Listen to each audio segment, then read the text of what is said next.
Hey guys, welcome to TV Movie Mistress, your one-stop shop for everything entertainment. I am your host, Moji. Oh, okay. I'm Shanna. We don't let men talk first, Shanna. You should have expected that. And we are all back, excitedly so, as you can hear from the giggling, to talk about Season 1, Episode 7 of Anne Rice's Interview with the Vampire, titled The Thing Lay Still, which, interesting choice of words. Mm-hmm. But Well, he did. Well, yeah. All of the episode titles are direct lifts from the book. Ah, okay. I like it. Like, this has felt like such an intellectual, messy ass show, and I've lived for it. Like, I've just genuinely lived for this first season, to the point that I will most likely get the DVD box set. Really? Yeah, I truly enjoy it. Old school, not a DVD box set. Yeah. Do you even have a DVD player? I do. It's called Fuck You. I do. There's one in the closet, and then there's also my PlayStation 3, which still plays DVD. You still on 3? I know. I haven't upgraded since. I'm not gonna go straight to the 5 though. I'll probably get the 4 next, because I am that weirdo. I have a PlayStation 1, 2, 3 is currently. I'm gonna get the 4 before it goes out of stock, and then up to the 5. Oh, okay.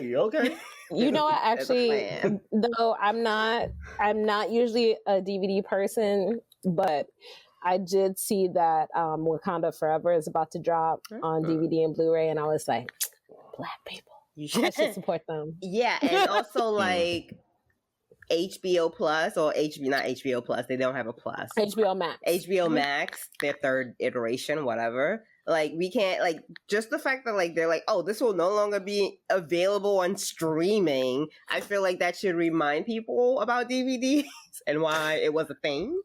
I was gonna buy. I was at Walmart yesterday, and I saw that the movie Teal was on DVD, and I almost bought it because it's not streaming yet.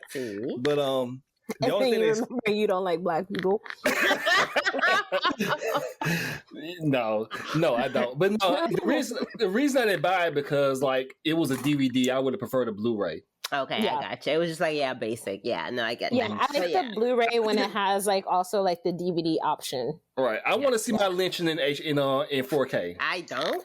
I would prefer to never lynching, if possible, even though America will not be. I want to see my lynching in 4K. America will not grant me to see no lynchings, because this is America 2023. You gotta laugh through the pain, Shanna.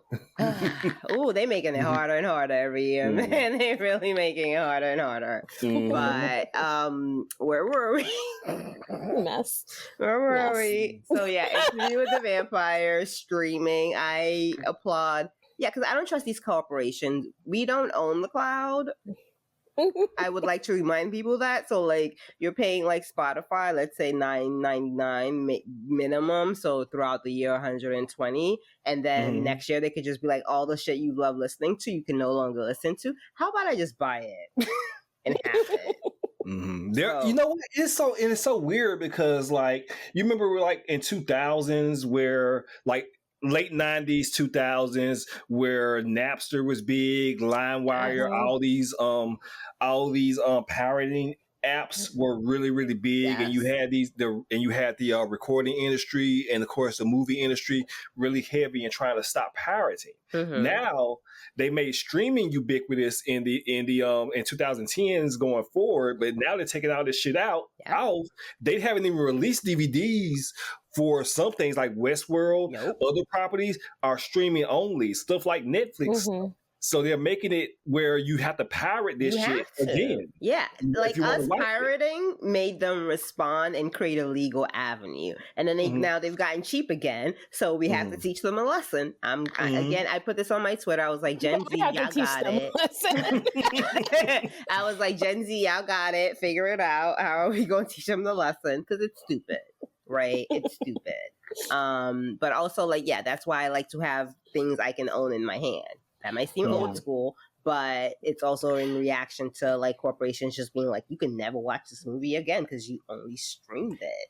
Well, I like that for comics. Like, I really do love still, like, I go to a comic book store every single week and get my comics in my hand, and it feels great. And they have backs and boards and all that kind of stuff. When it comes to DVDs, I have gotten to the point where it's very specific. Yes. And it's usually if the DVD either has like special features or the box is done in a way that's interesting. Mm-hmm. Yeah, like I'm not buying every DVD out there. I don't have enough room. And by I don't have enough room, I mean I can easily fill a room of stuff. So I have to be really like selective about what I buy. There is an infinity room, put it that way. I can really fill a room. It's kind of a mess. Now, with all of that said, now that you guys have heard our thoughts on the streaming and the streaming wars and streaming industry and how it's probably most likely going to go through a revolution in the next 5 years, let's jump into why we're actually here today, and that is to talk about the season 1, episode 7 finale of Interview Anne Rice's Interview with the Vampire, titled "The Thing Lay Still." Damn, I wish I had a mixer for moments like this, but this was a fucking gorgeous episode, y'all. I loved it. Just watched it for the first time an hour ago. I'm in my feelings. I've got a drink in front of me. Like, I am ready to go. But Shanna, this is your first time, I believe, strongly, this season, this series. Give us your thoughts. What have you thought about the season overall? Okay, so, you know, I am a huge Anne Rice fan. I'm a huge Interview Vampire Chronicles fan. I've been reading these books since I was in middle high school. That's so healthy of you. Yeah. So many of my hobbies are. But yeah, so I've probably reread Interview with the Vampire 2 or 3 times. Watched the movie a zillion times. I was obsessed with it for very many years. Yeah, I think they did a really good job with adapting it. Primarily because it's not easy to adapt and also update it. And then, you know, I don't care what anyone says, like, I know everybody is like, loves this now. And so everybody is like, oh my God, it's like a million times better than the movie. I never liked Tom Cruise as Lestat, blah, blah, blah. Y'all are liars. I'm sorry. Lestat was one of the definitive, like, that performance of Lestat was not only one of the definitive performances of that character, but one of the definitive vampire performances. Yes. People forget, like the limitations on television and movies in the 90s and early 2000s, honestly. But it wasn't even about the special effects. Tom Cruise, Lestat is a very like specific and distinct character, and Tom Cruise, you have to remember at that time, this is like risky business, Top Gun, Tom Cruise. Nobody was expecting him to play like a haughty vampire, you know, in stockings and like he was probably the last person you would think to get cast for this role. And he created, like, if you watched Vampire Diaries, Joseph Morgan as Klaus, like, he said numerous times that he modeled his performance of Klaus off of Tom Cruise. I loved him as Klaus. And he's a huge Anne Rice fan as well, so he read the books. But yeah, so I just, as much as I love this, yes, people don't realize that they had a really hard job because you're updating and changing, and you're trying to bring something new to a vampire story that in many ways has influenced all the vampire stories that came after.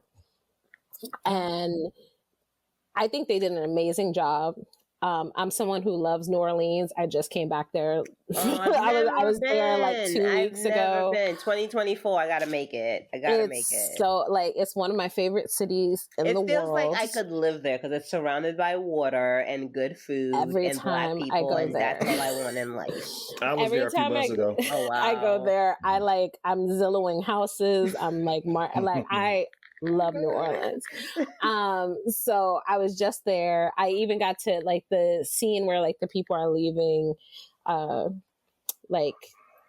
books and stuff in front of their house. I went there. I took a picture in front of those gates that are right there. It's right next to the Lalaurie Mansion, which people will probably know from American Horror Story Coven. Yes. So yeah, like it being set in New Orleans, moving it up to like the 1910s, 1920s. So you get all that like Prohibition, Harlem Renaissance era, and then making Louis, mixed race Black man. Like,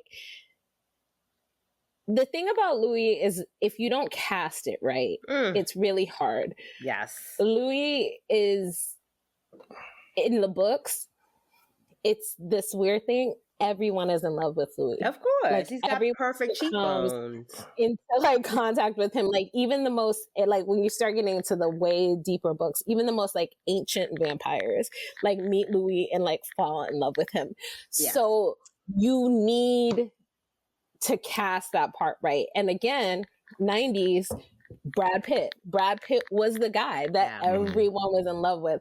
And when they cast Jacob Anderson, I was super excited because I love Jacob Anderson and I personally find him very attractive. Haven't you interviewed him like in person? Oh, I wish. Oh my God. I would have Man, I don't know what juju I'm gonna have to do, what Nigerian ancestors I'm gonna have to call on, but I need to make that happen for either one of us. He is so fine. And like, but again, like, are you eating popcorn or is that ice? I'm sorry, ice. Shanna. I'm sorry, it's okay, because I was just like, is Don Draper on this line? Sorry, continue. But like, I didn't know if other people were going to fall in love with Jacob Anderson, and I mean, he does such an amazing job.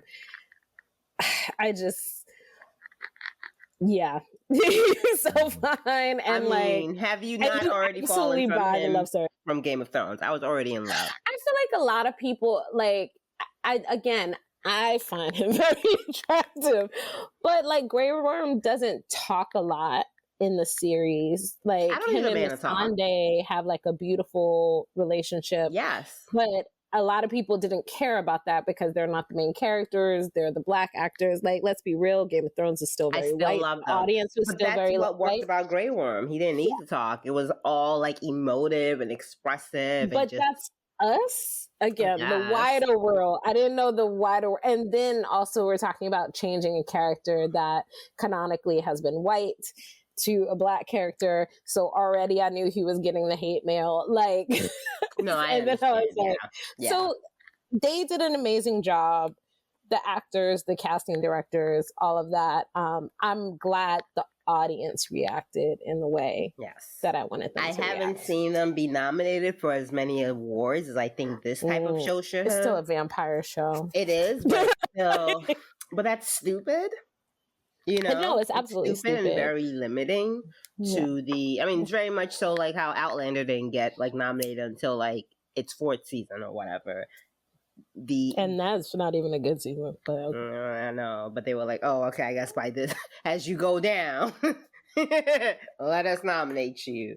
But yeah, the not the Academy, but whatever bodies of Hollywood that decide these awards are very stupid and limited in what they define as fucking, I don't know. Yeah, genre television. Or serious. Yeah, not a lot of genre television ever gets nominated. Exactly. But that's fine. We don't need the awards. I just need a good show in my eyeballs and I will continue to live. So with this, so let's jump into season 7.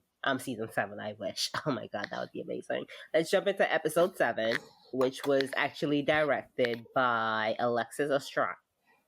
Yeah, Alexis Ostranda. Hopefully I said that all right. A lot of writing credits for folks in this show. One thing I actually wanted to find out who was responsible for, but I have not seen it yet. Excuse me. Okay. Is who the fuck the cinematographer was for the show? Like cinematography in terms of like photo and stills, and because Jesus fucking Christ, this is one thing. This past weekend, right? I was actually watching Macbeth 2015 over again, and with why do I have now forgot his name? This is terrible. Ethan Hawke? Ethan Hawke? I'm about to throw salt at you, bitch. He did, sorry, I'm thinking of, it's not Hamlet. He did Hamlet. Oh, okay. Yeah, no shade on Ethan Hawke. You were watching what? Macbeth 2015. It's Michael Fassbender. Yes, I was about to say X-Men. Yes, Michael Fassbender. It was Michael Fassbender as Macbeth and Marion Cotillard as Lady Macbeth, and I watched that again this weekend. That shit is a fucking gorgeous movie. Like scenery, details, background. These motherfuckers are speaking for 2 hours on like Shakespearean, Edwardian language, and it's just perfect. And I was like, this was 2015. Like you would think it was like some CGI type shit. I absolutely recommend for folks to like go rewatch that movie. But like that type of scenery that you would assume is utilized with CGI or whatever. When this episode opened, that's the feeling I got with it, right? The DP on this, his name is Jesse Feldman. Mm-hmm. He's done some other stuff. Yes, he's definitely done some other stuff, not just small. Wait, let me see, Jesse Feldman. I mean, I'm just looking at his like, yeah. I love how real estate agent pops up for me. I love it. Jesse M. Feldman. Jesse. Yes, but like the reason why I like movies like Macbeth is very much often like they do so much more with little. Well, you know, for this they built all of Storyville. I can imagine. Like they had to build a backlot of Storyville. They used some of, but like the house that's supposed to be the actual house on Rue Royale is maybe a block off of Bourbon Street. So you can't really film there too much because there's always something happening. But they built the whole backlot. So the whole, like all the, where the carriages go through and the fronts of the thing, that was all built. Okay. So Jesse Feldman, just looking right now, Shanna, you will appreciate this. The Mandalorian, Book of Boba Fett, American Crime Story, Muppets Haunted Mansion. But he's out here. He's out here. So he definitely, I was like, okay, Barry Pose. Okay, he like you know what's good, and you like someone could be on a 2015 like story about fucking Macbeth and be on like a CGI type movie 5 years later, and it will still be like, oh, okay, I get it. This is like someone who gives a fuck about his art and his work. But yeah, so episode 7 opens. Been trying to get there for 20 minutes, guys. I apologize. But it just opens with Lestat drinking blood from like this little tiny wine goblet, and just the way it just opens, the shot just opens even wider to show that Louis and Claudia are also in this room with him. Like, just fucking excellent. Like, it was just beautiful. So, Juwan, what were your thoughts on how episode 7 decided to open up and how it sort of like catches us up to where we're at with all of our characters? Okay, thank you for letting the man speak. You're welcome. You're welcome. Somewhere, and we don't actually care.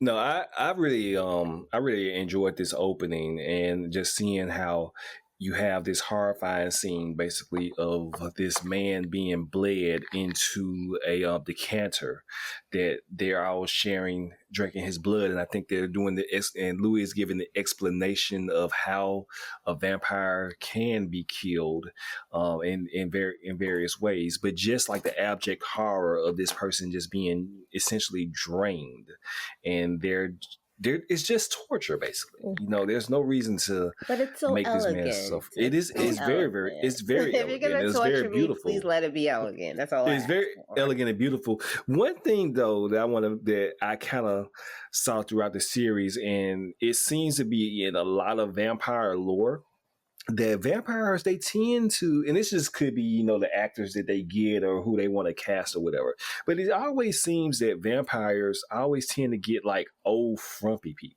You never see like a vampire go and, for example, get like a 18-year-old like a nice fine 18-year-old. They're always going for some middle-aged old guy. I mean, they've lived. his their blood is so sweet. Like, really? Because this motherfucker don't do that but eat T-bone steaks and smoke and smoke. That's why it's so good. You don't want that Popeye filled blood. Yeah.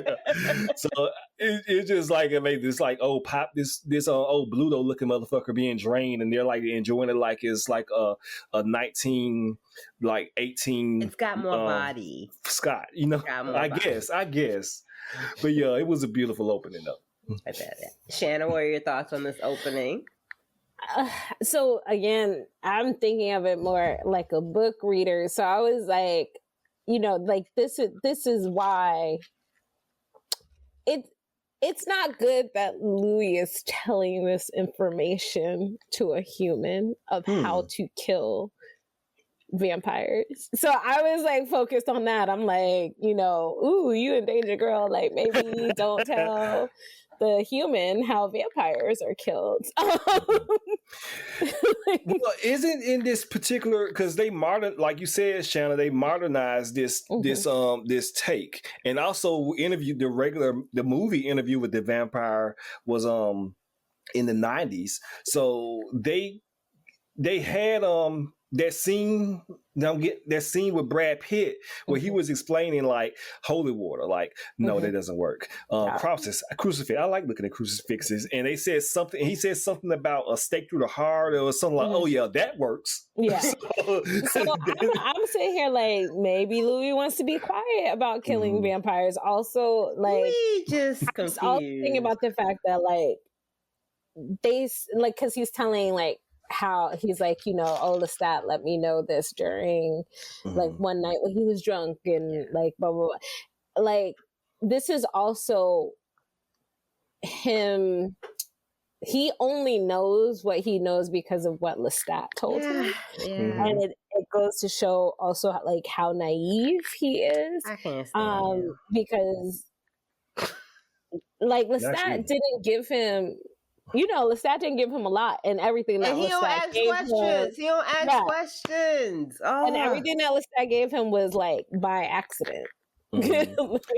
I know if I was a new vampire, I'm gonna like after I kill my first human, like I'm gonna ask all the questions. Like, okay, what Louis does not ask any questions. What type of human will give me high blood pressure? Louis just be like along for the ride, and it's so he truly does. He does not ask any questions, let alone the right. So shout out to everyone listening right now. Just be ready. I'm hyped. Because you guys have heard me for the past 6 episodes about how everything is Louis' fault. And like I gave him Let me speak my truth about how everything is Louis' fault. And I am now, you know, it's 60-40. But like with episode 7, like I'm back on the, you know what, Louis, you fucked up a lot. Oh, he definitely fucked up a lot. But he also is, I mean, again, as much as everyone is like besotted with Louis from the minute they meet him. I get it. He's hot. He is also so oblivious. Like he's so naive and so oblivious. That's why Claudia ain't involve him in nothing. Yeah, like he takes everything Lestat says as like the gospel truth, like and does not ask questions. And that's why you get why Claudia is annoyed, and you get why Claudia annoys Lestat, because she asks all the questions that he doesn't want to answer. That's true. That's a good point. Yeah. Oh, I love it. I love it so much though. But yeah, it's a beautiful opening scene. I just honestly, outside of House of the Dragons, this is my favorite television show for 2022. And this would probably win over House of the Dragons because they didn't pull that. We're gonna make this entire episode dark and say y'all are blind bullshit. wasn't say that, but they will. They were like, y'all just need to adjust your TV. I'm like, the contrast, the light is up. The contrast is up. All of it. Lighting from them on that. So just because of that, they cannot be number one. So for me, Interview with the Vampire in terms of cinematography, lighting, all costume, all of that, number one. Fuck you guys over there in Hot D. But I completely loved it. And this opening with Sam Reed, I have never seen this white man in anything, but I am in love with him. Go forever on more, especially with just how he chews the scene as Lestat, how he embodies Lestat. I don't know what he's been in before this. He's been in stuff I've heard. So I hear as well, but like I don't know him from nothing. Like I remember also when he got cast, being like, "Who is this white man?" I don't know him. And people are like, "Whale fans." I'm like, I don't know. Oh no, I do know he was in Belle, but I saw that Oh my god, which Belle? Never heard of that. Wait, Belle, the one where she was like into the British, the life story Belle? Or like Belle Disney. No, the Google movie where she's she's born black woman born to that's who I mean. Yeah. That one. Yeah. Where she's black. But that literally was so long ago that I don't remember this man. Like the only thing I remember is Gugu. I don't think I've ever even heard of that movie. Well, it's based on a painting, so there's a painting. Based on a painting? Yeah, so there's a painting of this white woman, and in the background, usually a lot of times from that era, you have like paintings of white people, and then the people in the background are their slaves. But she is like dressed in like in the same like type of rank as the white girl, and so I don't know if it's a created story based on this painting or if it's the actual story. No, I think it's actually based on the daughter of an interracial she's British the guy. daughter, and I think the girls are cousins in real life. So like they're cousins, and like her, like she's the highborn daughter, and they like raised her as if she was highborn, but she was black, and so her prospects were like like this is not gonna work out. Like they were raising her like she was gonna marry a lord, and like the lords are like, I'm not marrying this black woman. They're like, she's still black though, guys. They're like, calm down. But yeah, so I think he plays the suitor in the movie, like her boyfriend that she ends up with. But again, this was so long ago. That was a minute and a half. Like so long ago, and I feel like I have not seen this man since. That's okay. Great interesting. casting. Well, glad that he was able to audition and get this, because he's on really good Lestat. And again, like I said, he is embodying everything that is Lestat. So I'm here for that. I love Lestat. Like love. Also, like that's the thing too about Anne Rice is like she. Like the first book is all Louis, and Lestat is told from Louis' perspective. But after this one, like all the books, Lestat is pretty much the main character. Okay, so there are other interview books. So the first book is Interview with the Vampire. Then there's Vampire Lestat, which tells the story from his perspective, from his being the same story. No. It's from his perspective, and it's the story of him becoming a vampire. So like he finally tells like what happened to him. Okay. Let me see. I have to look them up in order. But there's Tale of the Body Thief, where this dude changes bodies with Lestat. I want to ask a question, but I feel like me asking this question is going to ruin, might be spoilery. Like, I kind of want to ask, like, so are all these subsequent stories, as I look to my mic and not you guys, are all these subsequent stories about Lestat without Louis? They are all the adventures. It's kind of becomes like the adventures of Lestat. And Louis is not in all of them, but he is in some of them. That's my best way of saying it. Because I'm very happy to know that at the end of the day, this is a story about how Louis cannot be by himself. Oh God, we gonna get into that. Let's go. Okay, we'll get into that at the end, because really, like the way they ended it, I was like, "Oh shit, this is where they're going." And wow, I was fighting air. I was like, "You whole ass nigga." I was like, "God damn it!" I was like, "Your love for dick is why we're here, Louis. What the fuck is wrong?" It's.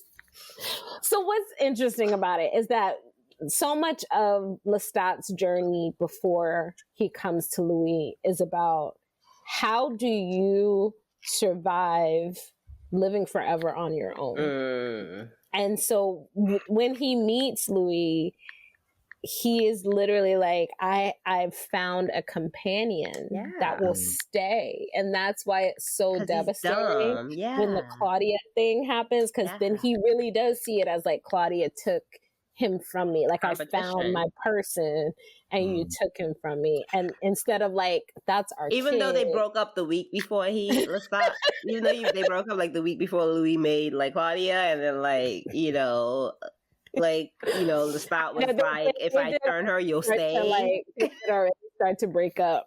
We brought them back together. It's like we broke up, but then I found out I was pregnant 2 weeks later, and we were like, sure, let's see where this goes. This is the best man. Shanna, is it? Shanna, is it true in the books that Claudia, is she 5 in the books? Is that true? She's much younger. She's like, I would say closer to like 9 or 10. Yeah. 9 or 10. Okay, that makes more sense. Because in the movie, she was Kristen Stewart at 9 or 10. Yeah. Okay. You know, Kristen Stewart. Not Kristen Stewart. Kristen. There's so many Kristens. What's her name? Dunst. Yeah. She was. Brad Pitt was her first kiss because of that movie. Oh my God! They kissed. I don't remember the kiss. Yeah, well, there's a part in the movie where she kisses him on the lips. And she's like, that was my first time. Yes, before he made her a new mother, she does kiss him on the lips. That poor child, yes. The poor child. I remember being so jealous of her. As a child yourself at the time, yes. And now she's like, that's through my. I was like 12 or 13. I was like, I will gladly kiss. Well, there is a kiss there is a kiss between a child and an adult that is innocent, and then there's a kiss. I feel like this was like a familial kiss. Yeah, no, it was very sweet. It was like it was the kiss of, it was both like a sweet familial kiss and also the kiss of like two lovers who knew that they were never going to be together again. Okay. Yeah, it's a lot of emotions. Okay, so so we've got Sam Reed just being the best Lestat that he can be as he's drinking the blood of his victim from a decanter. And then the shot opens up with Claudia and Louis also in the room with him. And we kind of find out that the plan is still on. The plan that was introduced to us in episode 6, where Claudia is like, well, we're going to have to kill him because he won't let me leave. And he won't let me go on my European tour. So the answer is death. And it's like, I get it. Like, I get it. Like, if you're being held hostage, I mean, it's I either kill you or you let me leave. But I feel to be honest, I blame Lestat because he had the opportunity, unlike the books, because again, this part is really different from the books because it's very clear in the book and in the movie, like Claudia's not old enough to go anywhere alone, right? But like a 6-year-old baby checking into first class. Exactly. In this one, they like made her old enough for her to like try and go, and like, you should let her go. But I also kind of understand why he doesn't, right? Because it's like last time Claudia left, motherfucker like stopped cleaning. You know, so I get it. But I'm also like, Kind of should have let her go. I mean, some gotta give. But the thing is, like, okay, so this is another question. His name is Louis with an S. Mm-hmm. I feel like I'd be calling him like Louis with an E. How do you guys call him? Louis. Right? Yeah. Okay. Okay. So I don't feel too bad. It's French. It's the French. It's not Louis. It's Louis. But it's spelled Louis with an S. No, it's like spelled like in French. It would just the S is silent. It's so like Louis with Louis the 14th is spelled like with an Louis. S. Okay. Yeah. Okay. As long as I'm not being like uncultured, just wanted to make sure Louis, because I prefer his name being Louis than Luis.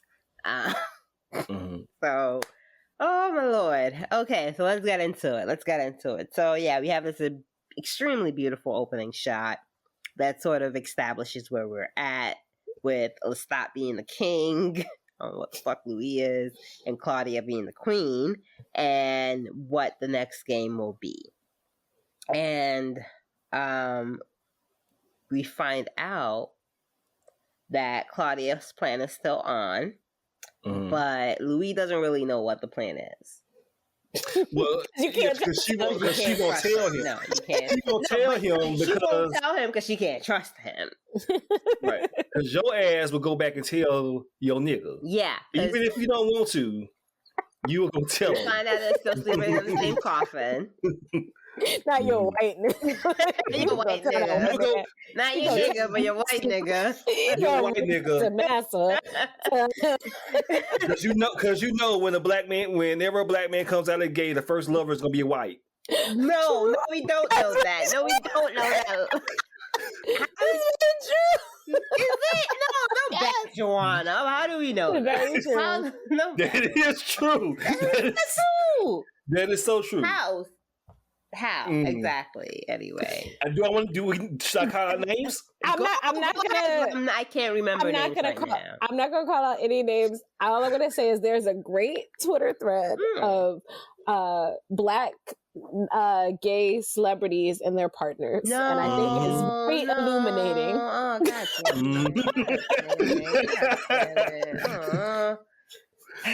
I'm not ready for that. I'm gonna leave that for Tuesday. But okay. We find out Claudia is not gonna tell Louis what the full plan is because she cannot trust him in his penis. And this is how I know Claudia's smart. Because she's like, you're part of the plan, but only when it comes to execution. Right. Everything else, just leave up to me. You just keep living on that white man. Let me handle all the details. Yes. Yes. And but basically she's like, your feelings, you're too much in your feelings with him, because that's his first love, so that's understandable. And from there we also kind of see how they've been living, where they all kind of, it's like when you're all miserable together, but you would rather be miserable together than like go outside. And it's like, this feel like this family is toxic sometimes. It's like, I'd rather be miserable with y'all than be happy with someone else? Question mark? Kanye West lyric. Look, is it? Okay. Yes, it is. Oh, I didn't remember that, but that's what it's giving. And we see how they kind of go about their days from there. And then we have a scene where Claudia is like, Mardi Gras is coming. I've got a great plan. Let's have no, my bad. I jumped ahead. Some white dude comes to their front door with a letter. They catch him. And he seems like one of those Jehovah's Witnesses with letters being like, you're going to go to hell. Also, you said Jehovah. You were like, Jehovah with... No, I was going to say, I'd be crossing the street from them because I can't. I'm not doing all that talking. But, yeah. And he was sick, so he was kind of like coming to them as a last. It felt like he was coming to them as a last resort, because they've been living here for like 800 years. Yeah, they've been living here for over 60 years, and they've never gotten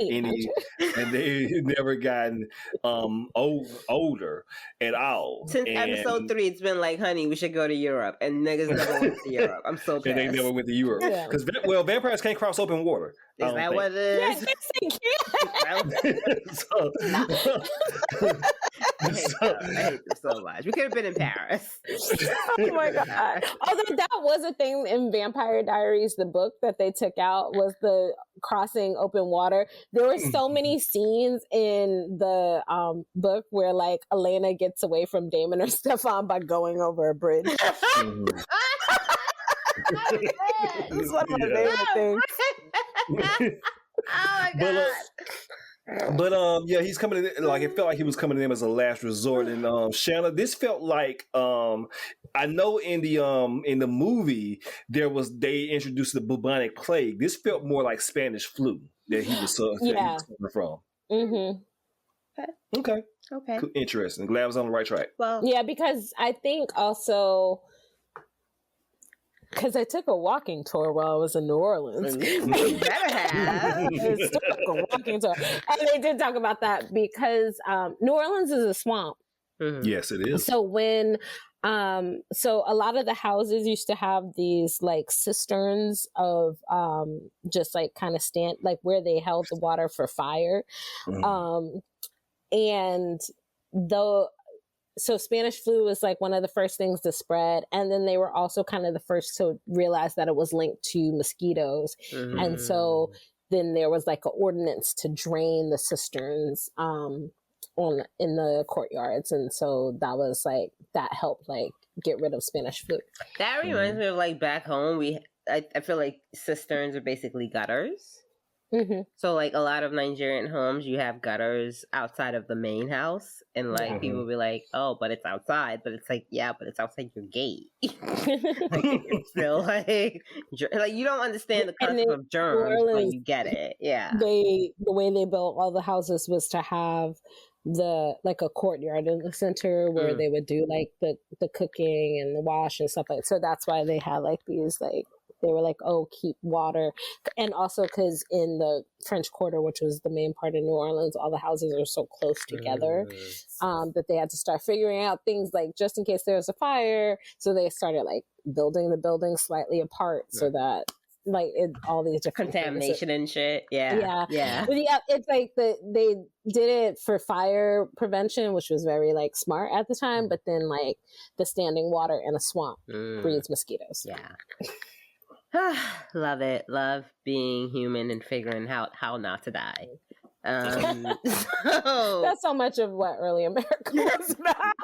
Early or current? What are you talking about? You said a pandemic where everybody was arguing about fucking masks. Well, this cloth across my face that puts other people's breath in my face help. Like, what the fuck are y'all talking about? Yes, it will. I don't need scientific reasoning to figure it out. Like, your breath directly in my face will... Anyway, fuck people. But yes, so there's a plan. Claudia is in charge of the plan. Louis is only allowed to know some of the plan because he cannot be trusted. Because Dick, aka feelings, same shit. And we see how their day-to-day goes, and we see the plan start to take shape. Claudia is going to like medicinal shops asking for like arsenic and something else. Laudanum. Which is like murder. Well, because laudanum makes you sleep. The arsenic kills you. The laudanum keeps the blood warm. And that's how you never find out that your mama killed her third husband. Right. And keep in mind that most people take this back in the day, we're taking this up for either medicinal purposes or drugs. Yeah. And, sometimes both. And so a little bit of coke in there. Yeah. Because you beat with this. You know what the cure for cocaine was basically an anesthetic. Do you know what the cure for cocaine is? Heroin? Yes. I love it. It's all drugs, y'all. It's all drugs. Love it. Yeah. Because, we like, I don't know. I don't want to get into the why. But, yes, that makes perfect sense. But, yeah, so Claudia's plan starts to take shape. We see her, Louis, and Lestat. They're on a balcony talking about like Mardi Gras, and Claudia, being the smart child of Lestat that she is like, we should totally have like a Mardi Gras ball. And this entire first half of the episode is just Lestat kind of side-eyeing her, but being like, let's see where this is going as well. So Claudia comes up with this idea, like, after this guy breaks into their home and, like, Lestat, like, sucks his neck, but then spits out the blood. She's like, let's have a party. We're going to leave after it's not 200 years, but they should have been left. Is the point. They should have been left. But now Lestat is like exaggerating the amount of years. But now Lestat is ready. Lestat is like, let's move. Let's put all the shit on lease. And Louis, being Louis, is like, sure, honey, sure. So they've now decided to leave, and Claudia's like, let's have a party, let's have a ball. And Lestat at first is kind of hesitant, but he eventually decides to go along with it. But I also think he kind of wants to go along with it because he's like, this bitch is up to something. Like, that seems to be like his biggest motivation. And but they meet this politician from like 2-3 episodes ago. He's a politician. They met in the bar. I swear to God, I forgot this dude. I really remember because of the I totally forgot this dude. Oh, I definitely was following Tom the whole time. Why? Bastard. Because he's a little bitch. I hated how he did Louis in that one episode, and I kind of wished Louis had killed him along with the other dude. Like, because he basically was all like, yeah, for Louis, like championing him. When he could make money off of him, but then when Louis became more rich than him and the other white men, then he like basically stabbed him in the back. Mm-hmm. Yeah, oh, he's a piece of shit. Yes. Yes, I agree. So I was waiting for him to get his. Yeah, basically. I mean, he did. And the journey to him getting his is that they go to him and they're like, look, we're leaving town. And my guy is like, great. What the fuck I gotta do with me? And they're like, well, we know you're part of this like special club that decides who gets to be king, and we are here to let you. Basically, it's like an exchange of bribery, right? They want to leave town. They're planning to leave town, and to leave town, they also want to become like king of the Mardi Gras ball, which is decided by like a special coven in a sense of rich folks, and he has access to these rich folks, and to give him like a new boat. Yeah, because his boat got destroyed by the Nazis. Yeah. And the Nazis are bad. Also, he makes money transporting soldiers coffins back from war. Yeah, soldiers like dead coffin. Like so he makes money both ways or some shit. All right. And I do love the part which was telegraphed. They telegraphed and came up later in the episode where Louis asked the guy like, "Well, we're gonna make the stop Mardi Gras Queen like you, him." And like I feel for Lestat because like it's one like I might know you're plotting against me, but if you want to make me king and you're plotting. And I feel like I could win. I'm gonna say go for it. I feel like there's a whole George Santos thing right here. I haven't figured it out yet. I'm gonna think about it some more. But like, I understand why Lestat is going. Also, ego. Also, that's probably the answer to George Santos. Also, the thing about Tom Anderson, very similar to what he did to Louis, is he's someone who's jealous of what they have, but also he's someone who doesn't like, ultimately he doesn't respect Louis because Louis is black, and ultimately he doesned respect Lestat because Lestat is gay. So he feels very high above them. Your pederast satanic trio. I noticed that thing. There's another word in there. There was another word in there. I was like, he was like fag, pederast, satanic trio. I had to rewind it, write that down because I was like, sir. I was like, that is some old school shit. I was like, not only insulting, but my God, like, you using them like He's classic insults. All synonyms. That's like classic homophobia right there. I was like, I'm impressed, but also fuck you. It's like, oh, look at you going back to the classics, to the originals. He deserves to have been died. You're absolutely right. But that's what I was tracking. I was like, when is he getting his? Because I know, and I loved how he did. That white man live. I loved how he did, but also I love that the fucking scar is still there. Fuck him. But he agrees for a new boat, and Lestat leaves first. And when he leaves, maybe you guys can answer this question for me because I didn't get it right. Because he asks Louis, like, okay, what does it mean when you like meet the when you meet the devil? Like, what was the question? He was, he says, where do you meet the devil and what is the deal? Yeah, like, what was the point of that? Because he met these people, Louis and Lestat, he met them 17 years ago. That was when he said that was the last time he talked to them, and he sees them in the same way that they were 17 years when he met them. They're still young, and he aged like he's aged like a banana. So he's like a racist banana, yes. Right. So yeah, he's just basically seeing that these people have not aged a day since he's last met them. Or last talked to them rather. Yeah. So he wants to know why. Okay, I understand. Yeah, and that's the way New Orleans is too. Is like people will absolutely be like, well, of course that's a vampire, a ghost, a demon. Like you like, and in that time too. So like they're not necessarily going to be afraid in that way. They're going to have a healthy fear of it, but they're also going to be like, what, like, tell me what's going on. Like, how can I get down? And also, Shanna, that you do say that, based on of course, the book is in New Orleans, the original movie is in New Orleans, but New Orleans also being a town that is almost synonymous with voodoo ritual as well. Yes. So they do know about, occult things, but white and black. They know about the culture of the entire city. Yeah. They know about the occult, but some people know enough either not to mess with it, or they will, or they have a healthy fear or a healthy respect of it, where they're not going to challenge it. As a New Yorker, it's still very weird where on certain days of the year, I just walk out and there's like a bunch of dead chickens. I'm just like, what ritual is this about?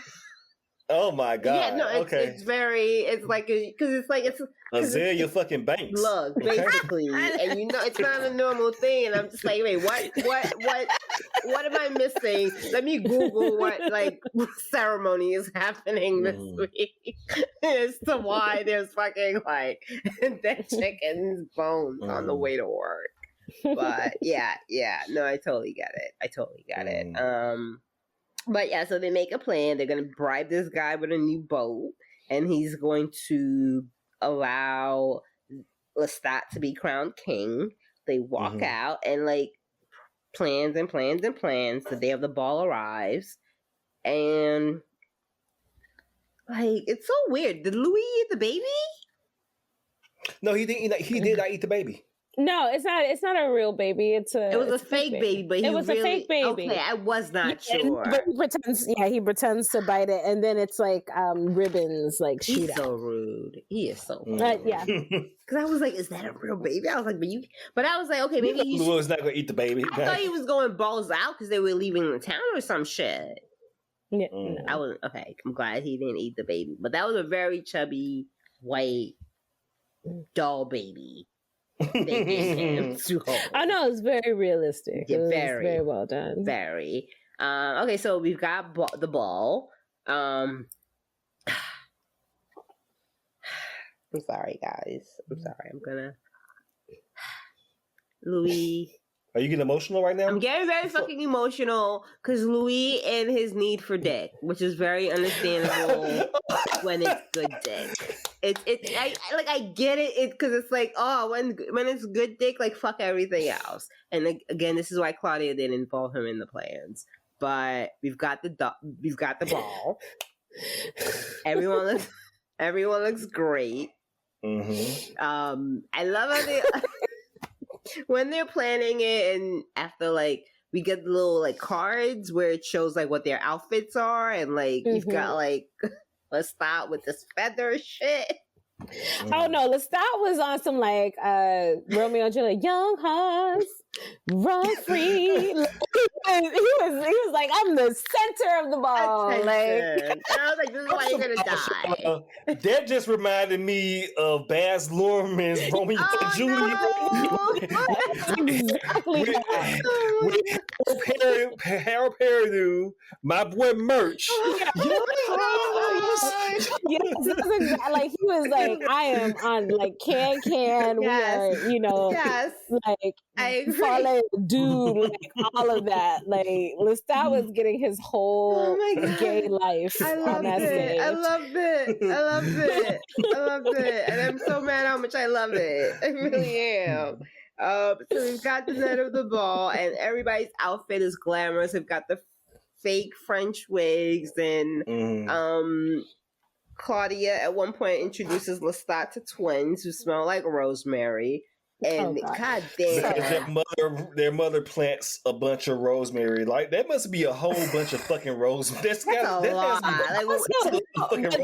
This is why it goes back to Lestat's gay ass, because him and Louis both are so fucking overdramatic. And Daniel called it. It's like so extra. It's like, so he's like, it's always some extra shit with him. Ooh, they smell like rosemary. Like, motherfucker, you can't fuck somebody if they don't smell like rosemary? It smells like rosemary.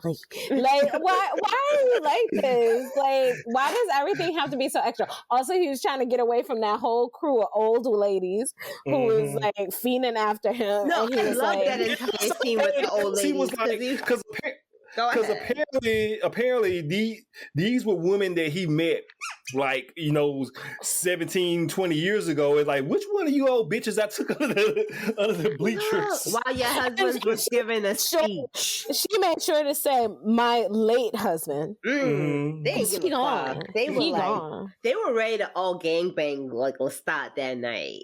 They were ready. And like because Lestat is basically like, wow, yeah, I fucked you while your late husband was giving a speech. Wow.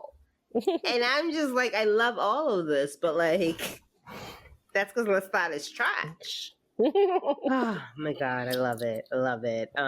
Also, I like want to point out, I know like we talked about like how much it cost them, but like it's a big fucking deal that they managed this, because like Mardi Gras happens and like people plan this shit like a whole year in advance. And for them, like him to like last minute like become the king, like get the costumes together, like all of like that's an undertaking. Yeah. Like, but I do hope that like Louis kept the bank account transfer number where them wires was, because like, okay, all of this is funded by Lestat. Like, I feel like, I hope like Claudia and Louis did not forget that. Like, y'all have no income, right?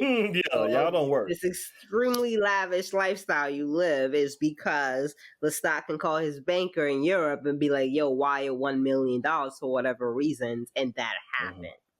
And that is why we're able to get this ball. But, maybe we'll see the economics of it in episode 2. I am always here for the economics of a lifestyle. I would hope that Louis, and it seems obvious that Louis learned how to make money as a vampire. Did he? How? He that man opened one nightclub. No, Louis, we do know Louis is business minded. Well, he was a pimp. He was a pimp. He is business minded. I would just hope that like he was just being financed by Lestat, and now that he doesn't have Lestat, ostensibly he had to learn how to combine his money making ways along with being a vampire. But I feel like the spoiler ending of the episode with Amon says no. Well, I think it's more also that because you realize he could just like eat somebody and stay in their house, like he doesn't, like, Water's right, and especially like going. They're planning to leave to go to Europe. So like being in Europe is very different from being in America and being Black. So like, but really what it is that he did work and he had the club and he owned that club, even though Lestat's like kind of name was on it. He owned that club, but he hasn't been working in a while. Yeah, and that's what I'm saying. There's one thing to have money, there's one thing to be rich, and there's one thing to be wealthy. Lestat is wealthy. Louis got money. There's a difference. What I will say though is that Lestat didn't come from money. I mean, yeah, but in 200 years of interest, you come from money. Like they have a similar instinct in that way because Lestat didn't come. Yeah, Lestat's also a hustler. Yeah, but again, like Lestat is ahead of the game. Yeah, that's all I'm saying. It's very different too, and I will say that's one thing the book does a good job at is hinting at that stuff because I feel like I remember it also in the movie, like there's a few times when Lestat will be like, oh, you know, like he tells Louis. In the book it's different because Louis comes from a slave owning family. And so you mean in the book? In the book, yeah. Okay. And in the movie, because the continuation from slave owning to pimp owning. Well, because Lestat often it's different from the show in the book and movie because in the show, Louis doesn't come from money. He has to earn his money. In the book and in the movie, Louis does come from money, and Lestat's always reminding him of that. He's like, I didn't have all these things, like these things that you just have. And so there's a different tension there. In the show, it's what makes them very similar, and in the book and in the movie, it's what makes them very different. Okay. Yo, you're right, because like in the movie, it was Lestat that was kind of being financed by Louis. So I do like that this is a more of a reversal of that power dynamic between them, where that's what I was called Jamil. Well, Moji's toxic ass is basically all about Lestat, and you got to understand. I'm still not completely against him. I'm fine. Well, he's also a person that is emotionally, physically, and financially abusive to I don't have the energy for all that other stuff, though. The power differential is all on Lestat's side, and I would say in the book and in the show, in the movie, it's a little bit different. Yes, the power differential is on Lestat, but Louis never attempts to claim it. And no, he doesn't. But Claudia almost is a representation of Louis having balls. What I think is different, again, this is like a change, is in the book and in the movie, a lot of Louis' stuff comes from his religious upbringing. And so his mama? Yeah. No, from because his brother in the book and in the movie, his brother was a priest. Actually, I don't know if they go into this in the movie. This might just be funny, but his brother was a priest, and so that's also part of the thing. Like his family is very embedded in the church. So part of his aversion to being a vampire is the religious aspect of it. So that's a lot of like his aversion to drinking blood and all that is in I'm gonna start religion. Eating fucking rats like a dumbass. Yeah. Well, that's the thing is like Claudia doesn't have that. So Claudia, like out the gate, is like she's so young. She's so young at the time that she's also turned. She's seen a lot of shit before she was turned. Well, for her, it's like this is all I know. She doesn't have that hang up. So like from the bat, because she doesn't have that aversion to being a vampire, she's way more like Lestat than she's like Louis. And that's the one thing I've always once I noticed it, I made a point to point it out. Like Claudia is more Lestat's child than fucking Louis. Like even at the end of this episode, I was like, it almost felt like Claudia was running game on Louis as much as she was running game on Lestat. Yeah, I can see that a little bit. Also, too, I wonder how much of this is influenced by. So Anne Rice wrote this book in response to her daughter dying. And she said, like, for the first book, like, she very much so identified with Louis, and her husband was essentially like what she was feeling about Lestat. Like, Lestat is her husband essentially at that time in their life. Wow. Yeah. And so I wonder, like, from the sense that I get from the way she talks about that period of her life, it seemed like, because their daughter got really sick, and it seemed like there was some tension in the relationship, I think, about how to deal with the daughter dying. And so I think that's a little bit part of what, like, I wonder what the relationship was like between her daughter and the father.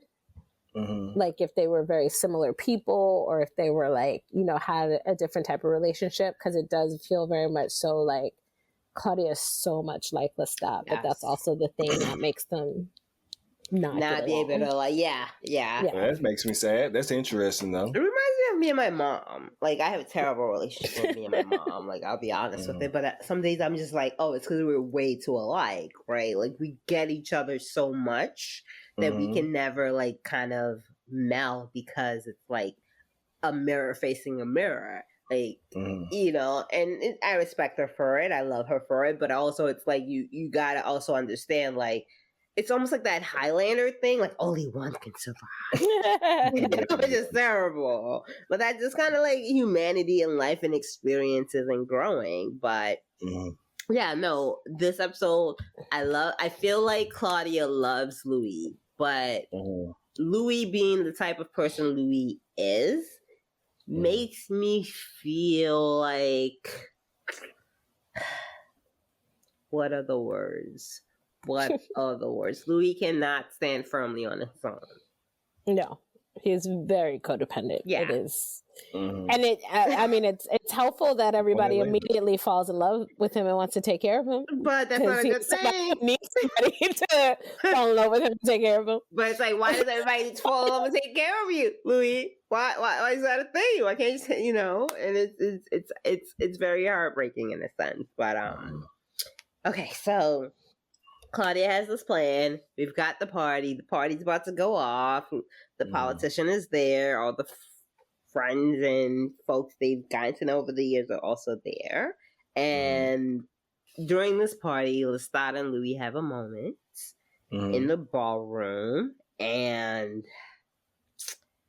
well, I want to say my notes. They have a moment on the terrace. And then there's going to be a dance. And again, highly overdramatic, the moment on the terrace. It's like, I smell the honeysuckle on the air.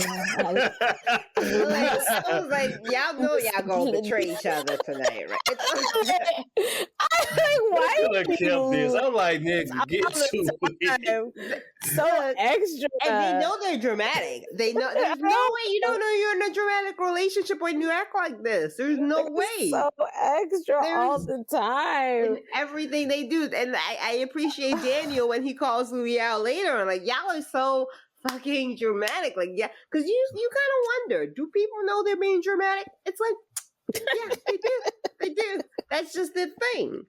So they have what is a very lovely yet overly dramatic moment on the balcony after sort of meeting eye to eye on the dance floor. And I wrote down, Louis continues to be a slave to the dick. And, oh, my bad. I mean, the dick he could see in Lestat's eyes. No, okay. So I do love, while the balcony I thought was overdramatic, I do love the scene of the two of them having that final dance. Also, them kind of like sticking it to the high society that has judged them for however many years. Like, you know, everybody wants to come to the parties and be a part of the thing, but they also want to call them, you know, pederasts and all that behind their back. So I kind of like, I love that moment. Yeah, and I also do love the fact that, like, Louis is annoyed that the one part they didn't mention that night is him and like Lestat dancing and like kissing and like a couple in love. Like he's like, assholes. Let me tell you. Let me tell you. These rich white aristocrat conservatives. They will come to your party. Yes. They have a feeling that you all worship the devil or made a deal with the devil. They gonna come. But they ain't about this gay shit. No. Okay? They are not about this gay shit. And that's why evil but the gay shit, and that's why Claudia gets up and is like, hey, break it up. We need to stop all this fucking gay shit for everybody to leave. You're about to fuck up my plan. And one thing we not gonna do is fuck up Claudia's plan. She was like, snap out of it.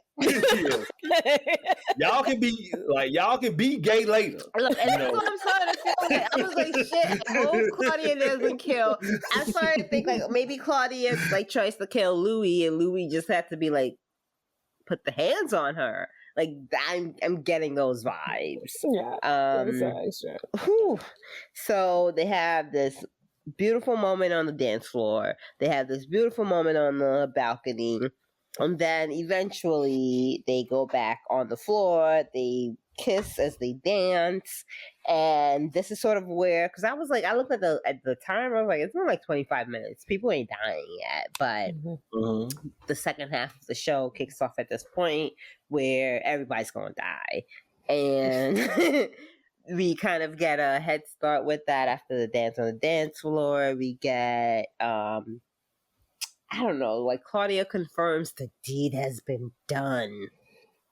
Yes. Because Louis gay ass was like, maybe we shouldn't do it. Maybe we shouldn't do it. Claudia like, no, fuck all that. This is what I tell your bitch. You was dancing and whatnot. I know you was having your moment, but it was already done. I knew your bitch ass was gonna say some shit like that. I can't even be mad I took care of for that. I can't even be mad at her because she's right. Louis' bitch ass self would not have made this plan work. And I'm just, God damn it. Okay. So the deed has been done through one of the twins.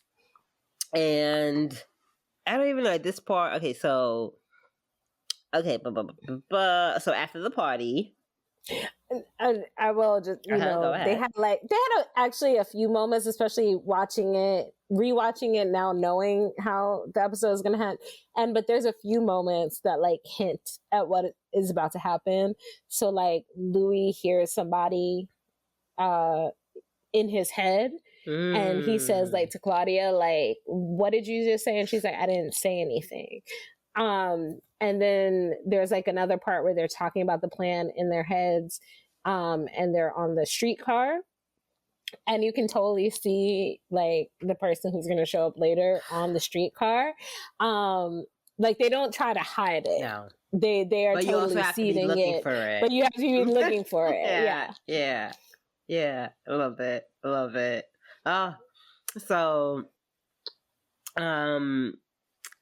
the party kind of ends, and all the people they've selected throughout the night show up at the after party. And, Louis, Lestat, and Claudia give this pitch about everlasting life. It's like, we know you guys have been here. You want to know how we still look this good. and my nigga Tom was like, nigga, we drunk, okay? Like, get to the point. If you're paying attention, it's like he's drunk. It's really him about to fade out. And the same thing happens while like Lestat is telling his whole story about like discovering the waters of life or whatever. The same thing, the twins are kind of falling out. So you can see it coming. Again, if you know it's coming, it's easier to spot, but it's all in there. Right, and by watching the original movie, of course, we know the twins, of course, is a different context here. Everybody is older. Did y'all, and I had to take that call, but did y'all talk about when Louis heard another voice? Yeah, just now. Yeah, but the politician guy is all like, oh, it's how the house is made? All right. I got super excited. I got super excited at that point because up until this episode, we had not seen any other vampires. I mean, I thought it was going to go a different way, which is why I was very, very excited. I figured this was going to be like a stranger vampire and just so happened to come to the party. Like, oh, this is going to be fine. This is going to be perfect for me too.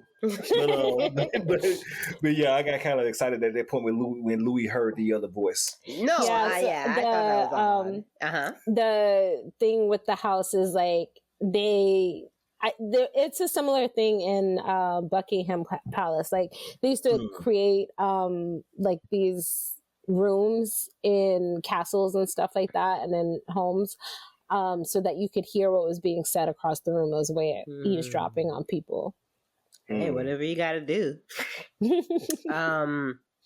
So at this point, the next reveal is fucking Antoinette. I wasn't expecting Antoinette to be in this fucking finale. I thought this bitch would have been dead in a fucking swamp somewhere. But Lestat, again, it does bring up the whole idea of the fact that Lestat is a person who thinks several steps ahead. Yeah. Yes. And that's why Claudia said when her and Louis were in that room and they were playing chess, is like he thinks 5 steps ahead and you got to think 5 steps ahead.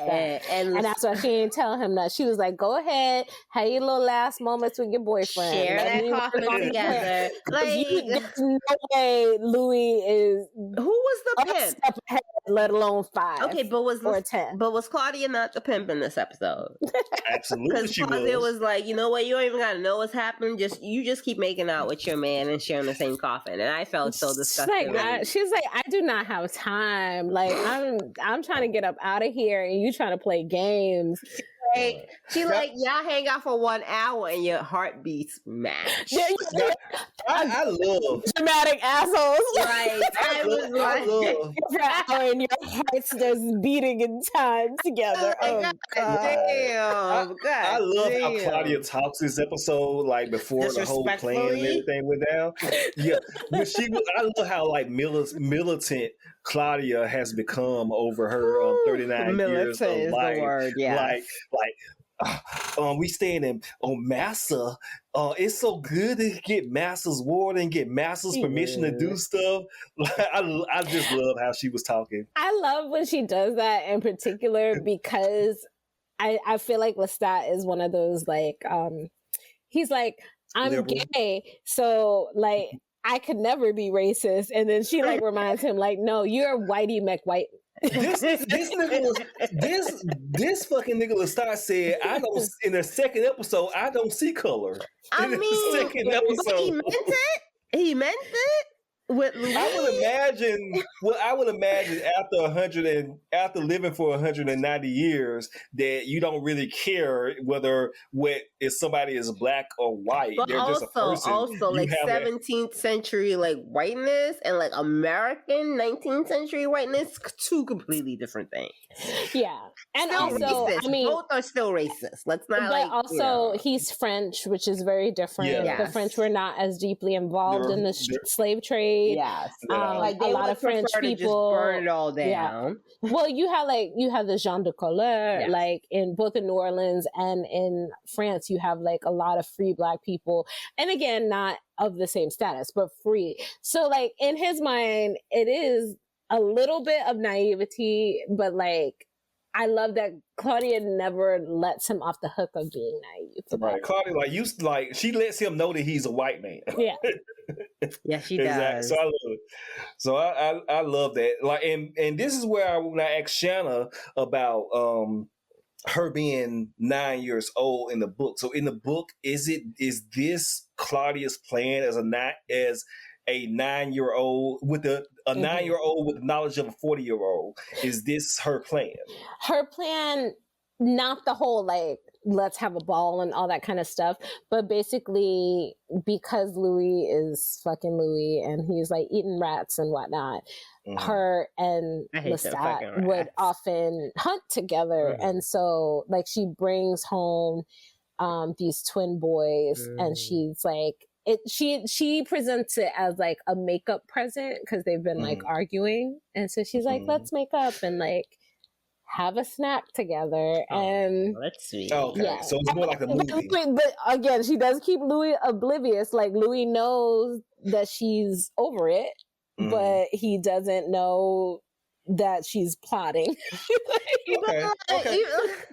Louis, I find that I'm mad. That particular aspect of the movie, I found that particular aspect of the movie and the aspect of the TV show, and also the aspect of that book that I would never read, terrifying, because you have a 9-year-old with the knowledge of she ages just because her body doesn't age. That's what I'm saying. You have a 9-year-old passing child with the knowledge of a 40-year-old and what that can do. I just find horror movies about children, overly mature children, terrifying.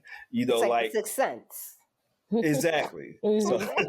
So I find that's the type of horror that gets me. Children are friends. We don't like them. Burn them at the stake.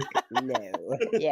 Yeah. That's the kind of horror that gets me. Like overly precocious and overly mature children get me. And my daughter, she has that aspect. Well, about your herself daughter's like a 300-year-old woman and like the body of an 8-year-old. She's also a very wealthy child as well.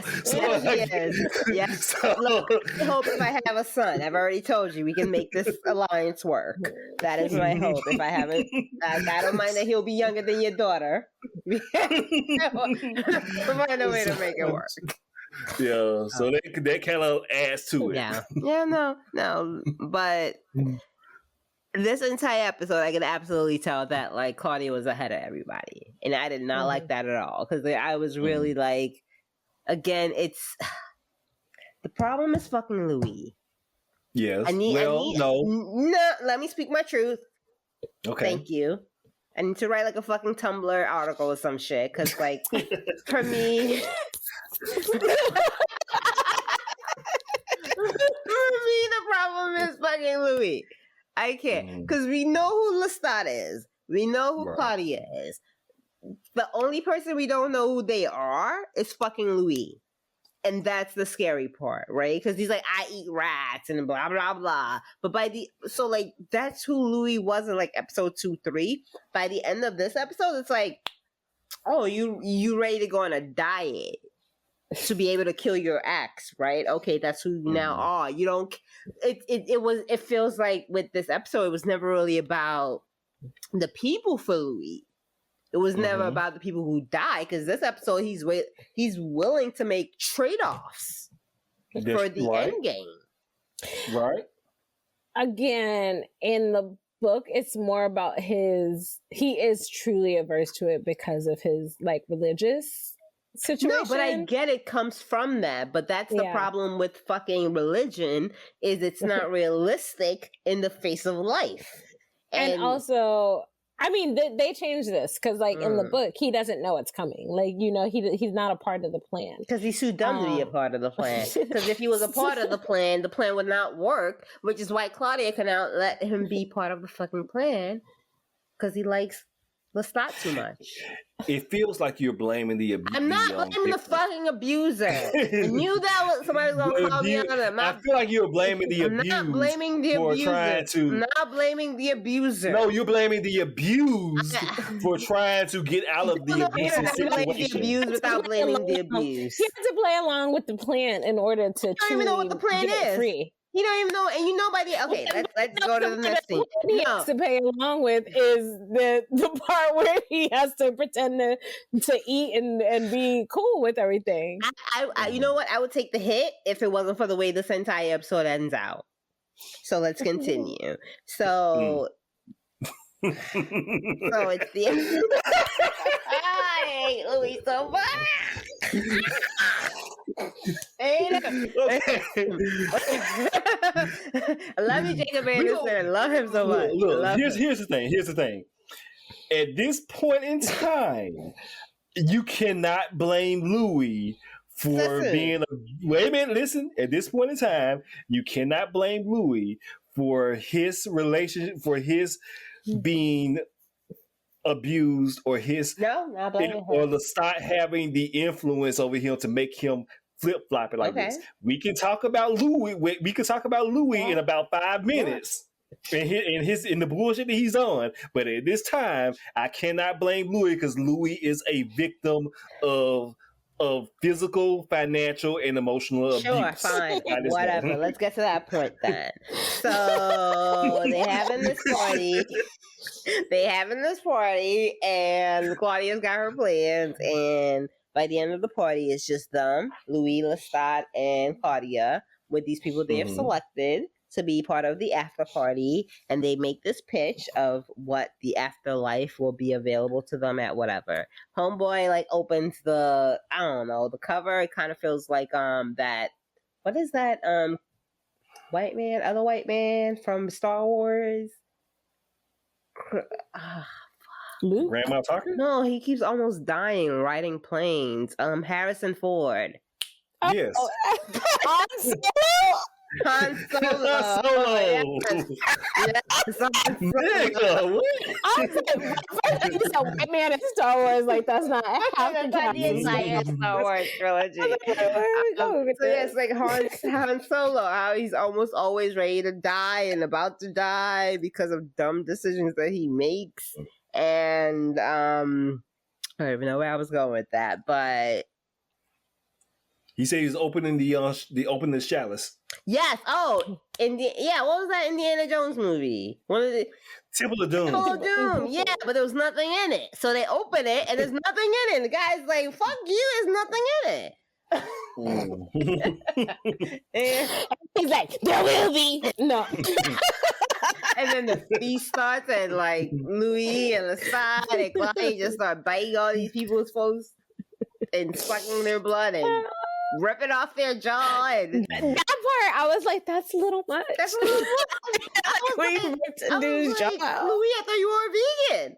Why are you ripping up jaws if you're a vegan? I thought you cared about humanity. And that was kind of petty. He ripped off the jaw. Like, come on. I was like, what's this backstory with that dude? What did he say? Right. So and at this nigger. Point, everybody calling him nigga at this point. but like, I was just sort of like, what's your principles, Louis? I was just very confused. But everyone starts feasting, and all that's left by the end of the day is one of the twins. And they're like, "Oh," and Louis like, "My love, I left this for you." And this was gory as fuck. This was like horrifying, gory as fuck. So it was like so disgusting. It was. And then like Louis, of course, looks at these two bitch asses like I would look at them like, really? Y'all just left me the last drink of the night, just me. And I am someone who drinks, you guys can see it right now. I still buy Capri Suns, 10-pack, 12-pack, have it by my house. Just, in case I need something sugary. And Louis just goes up to one of the twins, and he's just like, "Oh, y'all left him for me." And the way Louis just takes a sharpened nail to just... Lestat, my bad. Yeah. Lestat just takes a sharpened nail, just plucks that man. It reminded me of how I like drink Capri Suns. Because it just starts spouting of blood. And Louis like... He was being so fucking dramatic with this as well. When is he dramatic, Juwan? When is he not dramatic? Nigga, just bite the motherfucker. You ain't got... I'm gonna take my fucking coke nail and fucking... Help his fucking neck. Coke make for a reason, and that's to be dramatic. Rosemary and something else. I appreciate that. I feel like I'm a cokehead, and like someone has made themselves like smell like rosemary and bay leaves and shit before I like suck their blood. Like, I appreciate that. Oh, he was doing too much. No, he absolutely was. But again, if I was a vampire, I'd be fucking Lestat. Like, I'm a savage, but like, I like ambiance. I'm a gentleman too. Like, exactly. I'm a gentleman too. Like, I will take out my like handkerchief to dab. I feel like if I was a vampire, I would have like a farm. I would like Negan as a vampire. I had like a whole bunch of hoes around. I was just like keeping rotation and everything. Like, I would farm them. I would be Loki. If I was a vampire, I would be Loki. I would want to be catered to at all times, but like, you're not gonna get my robe dirty. I feel like that's how I would move through life. I have a stable of humans, basically. Okay. So Louis at the end of this. Well, so he thinks. Okay, so like shit just becomes dramatic at this point. They present Lestat with this twin, and Lestat is like, I don't believe any of this bullshit, and we find out what the trick is. We get a line from, like, I don't even know. A lot of shit is happening. Antoinette is reintroduced. Lestat kind of realized he's been. It was cool how she came back. It was kind of cool. She's been playing as a man the entire episode. Yeah, yes. This shit turns into fucking Pulp Fiction. Yes, it did. She was on the bus. She's been eavesdropping the entire night. And the thing is, again, if you go back and watch it now, knowing she's sitting right in front of you. No, and mind you, like, I looked at whoever had the fucking balloons on the bus, mad shadily. I was like, why the fuck you just got a bunch of balloons on a fucking bus, my guy? And then you kind of just realize it's all sort of been a plan from the very beginning. And this is why Claudia was like, I don't trust you. Mm-hmm. And like, I definitely can't tell you shit. Yeah. You said your heart. That was a term. You spend 1 hour with him and your heartbeat becomes in sync. And I was like, oh, Claudia dead. But, but yeah, so I did love the line where Lestat is like, I have loved you with all of myself. And that's when I jumped back to being on Team Lestat. And I am sorry. And I was like, fuck this bitch, Antoinette. No, fuck Antoinette, yes. No, I'm like, fuck Antoinette, because she's dumb as fuck. Let's just fight. Like, how dare you? Antoinette somehow. Okay, so like, shit's about to go down. Lestat is all like, he said some shit like, my love. And like, Louis thinks like Lestat is talking about him. And Lestat's like, oh no, not you, bitch. My other bitch. Nah, my other bitch. And then basically, like, Antoinette come through. Nigga, like, Lestat, like, nigga, I'm bisexual. Yo, this is gay. You're really gay. I'm bisexual. And I was like, but at the end of the day, Antoinette is dead. Look at shit. No, but the thing is, because really, when I do think about it, having read all the books, like, he never outright say Louis is gay, but every single long-term relationship that Louis has been with a man, whereas Lestat, like, legit has been with men and women equally. He's just out here living his life. And Louis just like every relationship of my man is the love of my life. And I'm like, Louis, that's not how relationships work. That's not how everyone you're with cannot be the love of your life, Louis. But that's a learning process. Lestat, like, don't get it twisted. I love pussy, okay? But I come home to Louis. I come home to you. Yes, and I hate the toxicity so much. No, because that's the thing too. Like, again, I go back to the beginning of this episode when Louis was like, he's like, I can pretend I used to like mess with this girl, like, you know, to keep up pretenses, and like, Claudia was like, whatever. No, you like, everybody knows you like dick. And it's true, because like Lestat legit did like that, like, that Louis was fucking. Like, he legit liked her. Whereas like Louis was like, we have an arrangement. Oh my god, I can't breathe. Okay. It's so true when I think about it now. I'm like, Lestat has like truly been bi, and Louis is just a fucking homo. Yeah, like, that's straight through. And like Claudia is just like, well, I'm gonna have to figure out a way to fuck all this shit up. Because there was a third option, which is everyone fucking learn to get along. But no, we can't do that. I was willing to embrace that. Sometimes it's like, I just don't fuck with that bitch. I don't like your face. And I can't even be mad at her because Claudia's Lestat. Can't even be mad. There can only be one. But this goes straight back to Louis. Louis, make a decision. Pick a person. I mean, obviously, the person he gonna pick is Lestat. And then too is what I really appreciated about because I think both do a good job. Like at the end of the day, Claudia is Louis' child. It is literally like asking you to choose between your partner and your kid. And he's always going to choose Claudia because she needs to be protected. Until the reality of the situation comes through. Like, no, but still, I mean, at the end of the day, he slit that throat. Like, nah, not all the way. So let's get there. Opposite of that woman when we're talking about giving throat. He split the throat, but he didn't burn the body. So let's get there, right? Okay, so I feel like this. Oh, wait a minute. The slit of the throat. Do you need to read your note from that, or just go into it? I have notes. Yes, let me read my notes. So, okay, read your note about the slit of the throat because I have a thought about that. Okay, so Claudia returns. They've like slit his throat. He's there bleeding, and like Louise, they're being dramatic, and like Claudia's like, "Oh, this is so cute." And so that is dead. Lestat is dead. Let me go to my bedroom. She comes back with her notebook. And like literally uses Lestat's own blood to write his very last own words. Petty as fuck. Petty as fuck. I felt like the slitting of the throat. Like, keep in mind, in the beginning of the episode, Louis is explaining to homeboy, to Daniel, about how to kill a vampire, and he does mention like fire, starvation, and the decapitation works. And he slits Lestat's throat to bleed him out, even though when it's not bleeding him out entirely, but he slits his throat. I felt like that was a part of the mercy of that. No, yeah, it's a part of the mercy. It's a part of the fact that go ahead.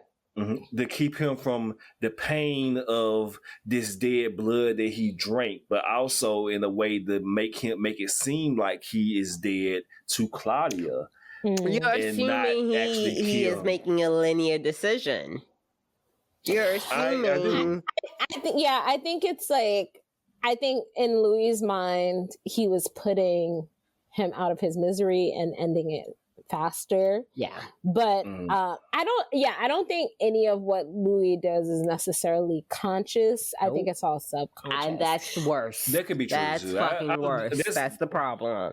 He's like, "Oh, I'm absolutely on Team Claudia. We're gonna kill Lestat." And then the moment comes, and guess what? He's not gonna fucking kill Lestat because that's his man. And he might love Claudia. He might pick Claudia over Lestat, but he's gonna pick Lestat, eventually dying all the way over Claudia. I felt like, and this is something the part of them.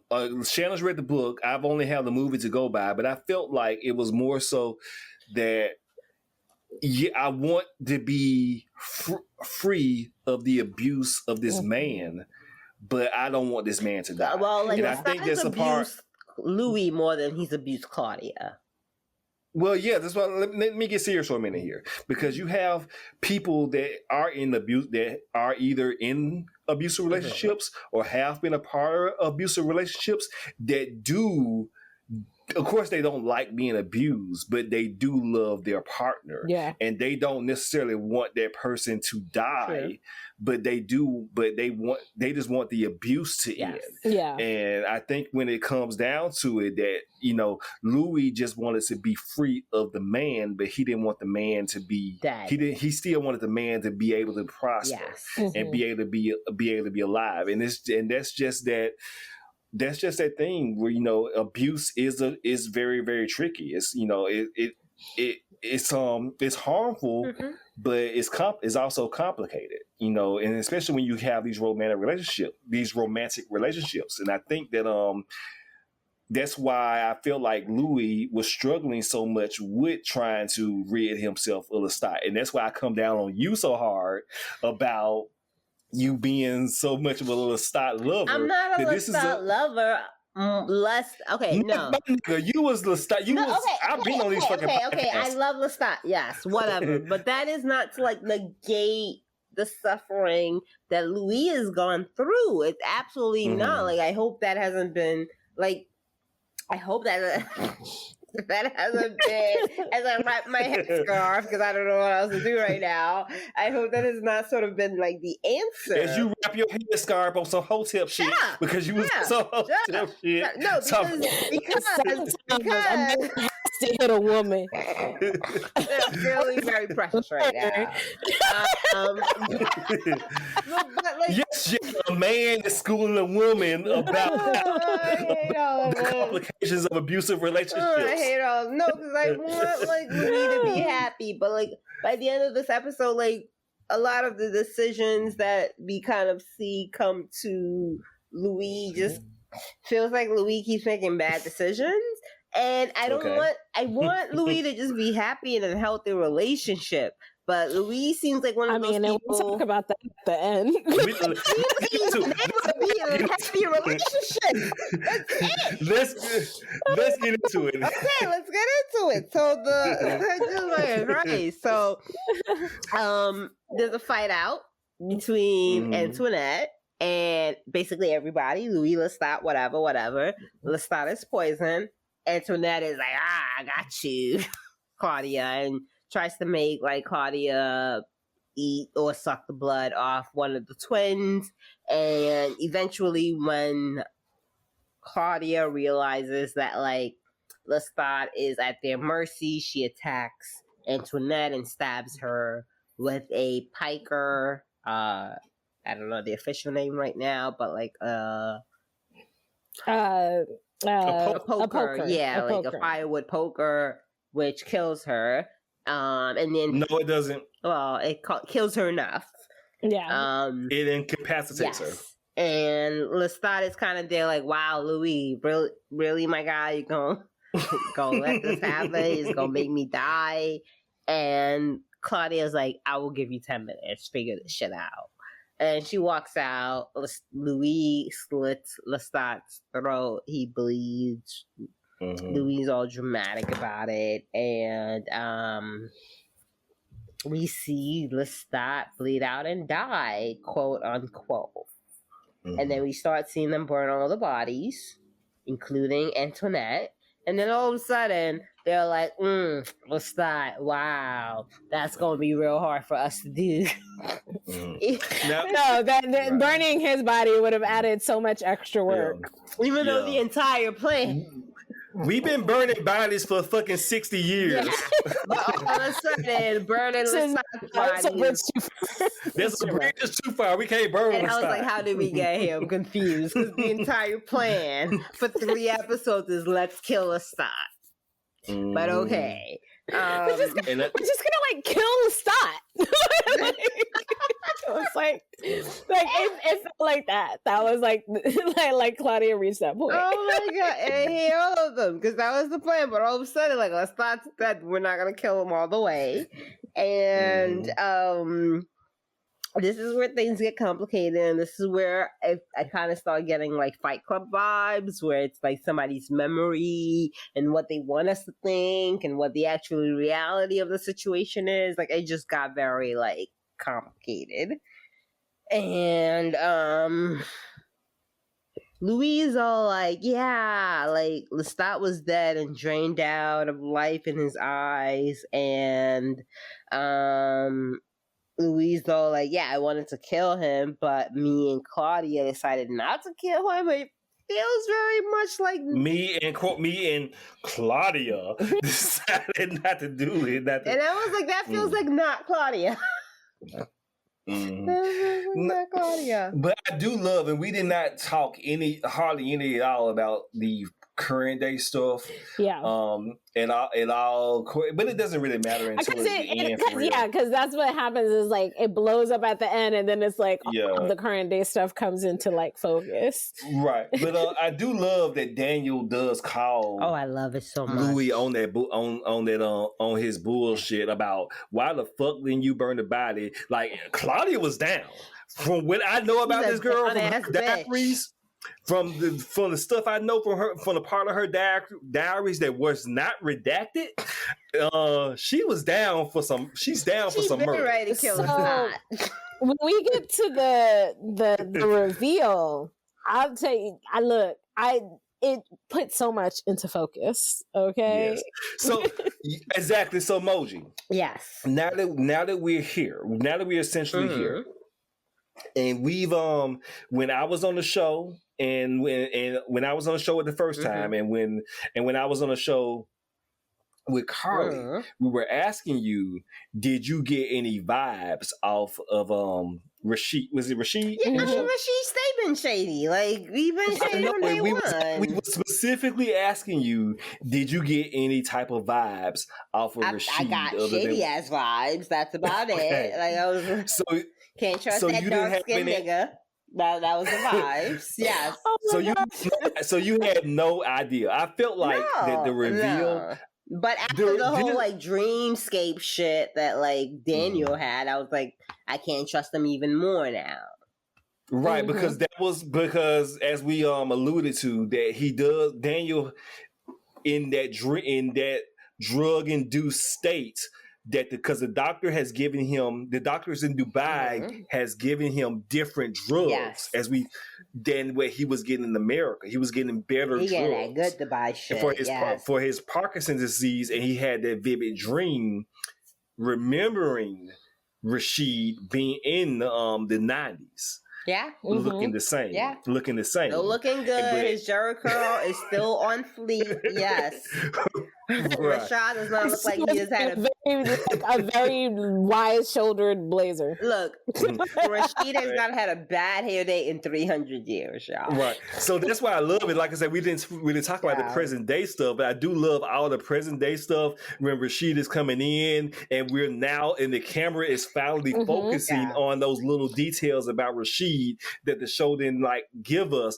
Well, Rashid always wears gloves. Yeah. Rashid is always dressed in black. Rashid, even though we saw him as Rashid just looks like an asshole.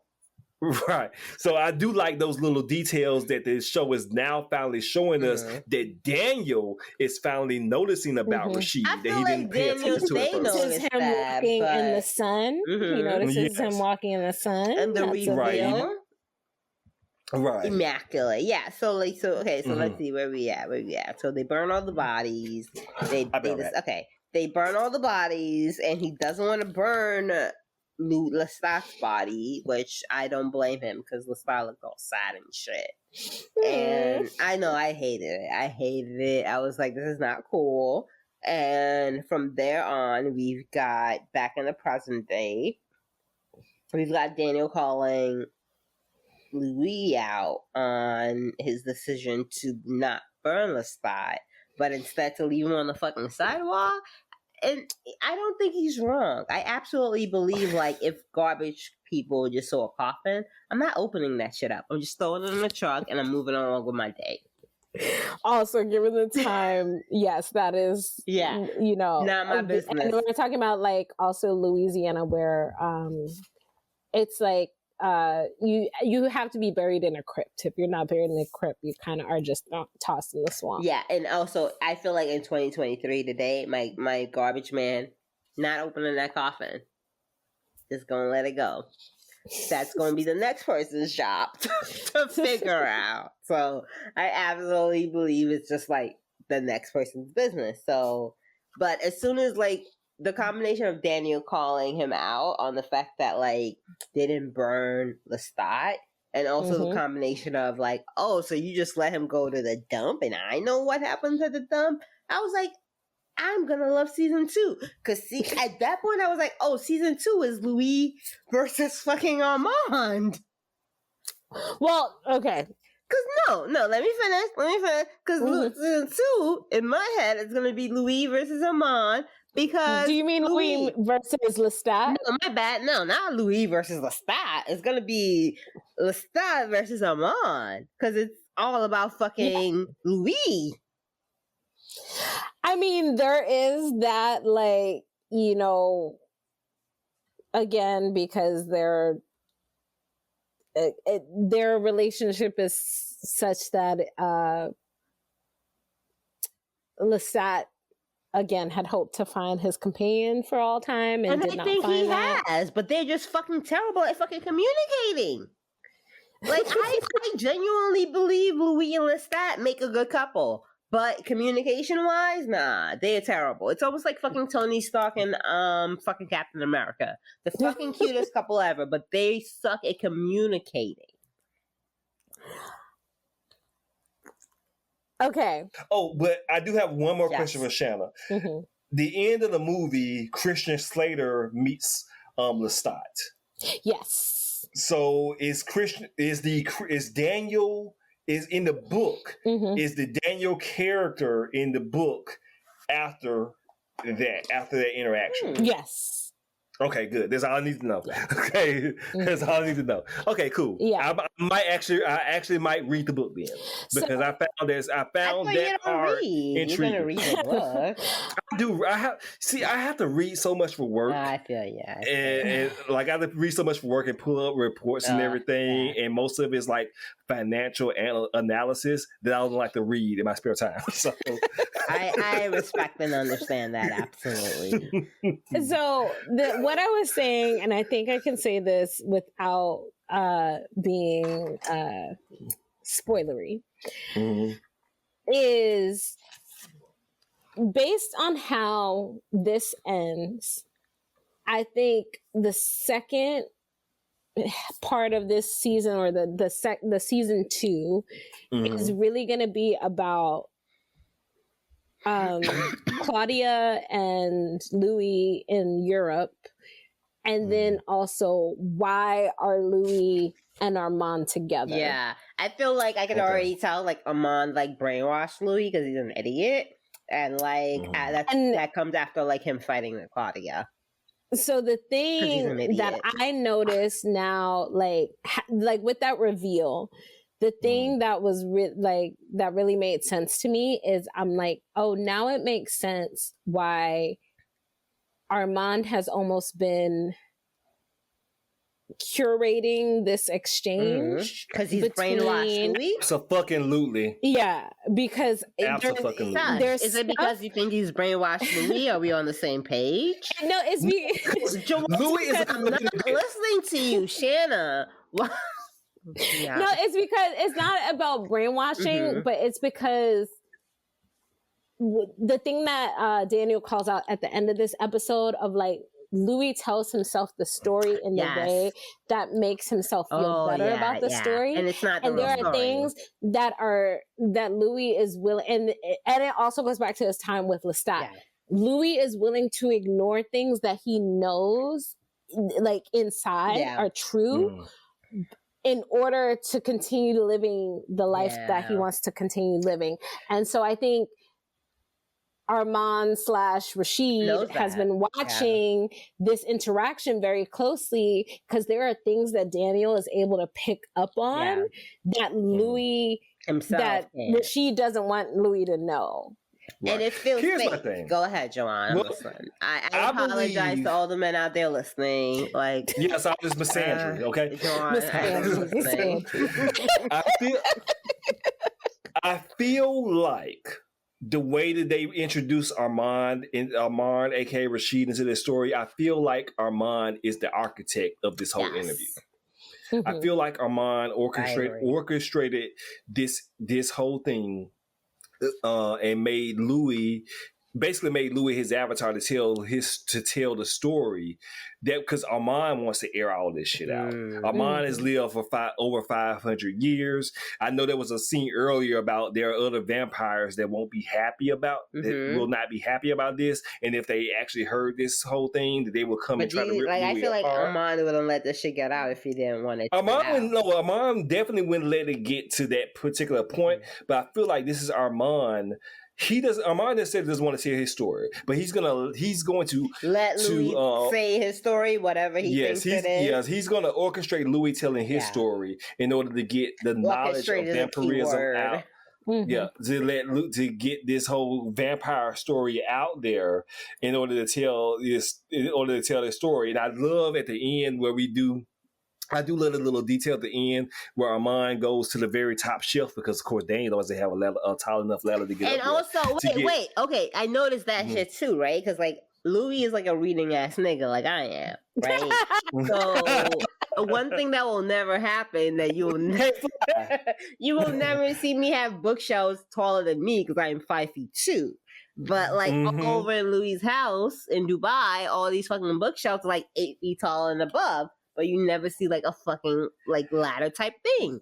Which when like all of a sudden at the end you see Armand just, oh, I'm Superman because I can just float up here and get a book. I'm like, of course you can, right? I don't know. He has all these playbills. I do love that he has all of these ancient playbills from the 1500s and everything. I love that little detail. So which again makes me just like be more scared of Armand. Like it feels like Armand has just like putting like Louis into this fake ass relationship. And Louis doesn't realize he's in a fake ass relationship, and this codependent ass relationship. It's not fake. It's codependent. It's codependent, yes. Because first of all, the way he because the way he left his first codependent relationship is not how you leave a codependent relationship. Which means, while I go back again, season 2 is gonna be, I fucking hope, a fight off between Lestat and Armand. We will see. Damn it. But Shanna.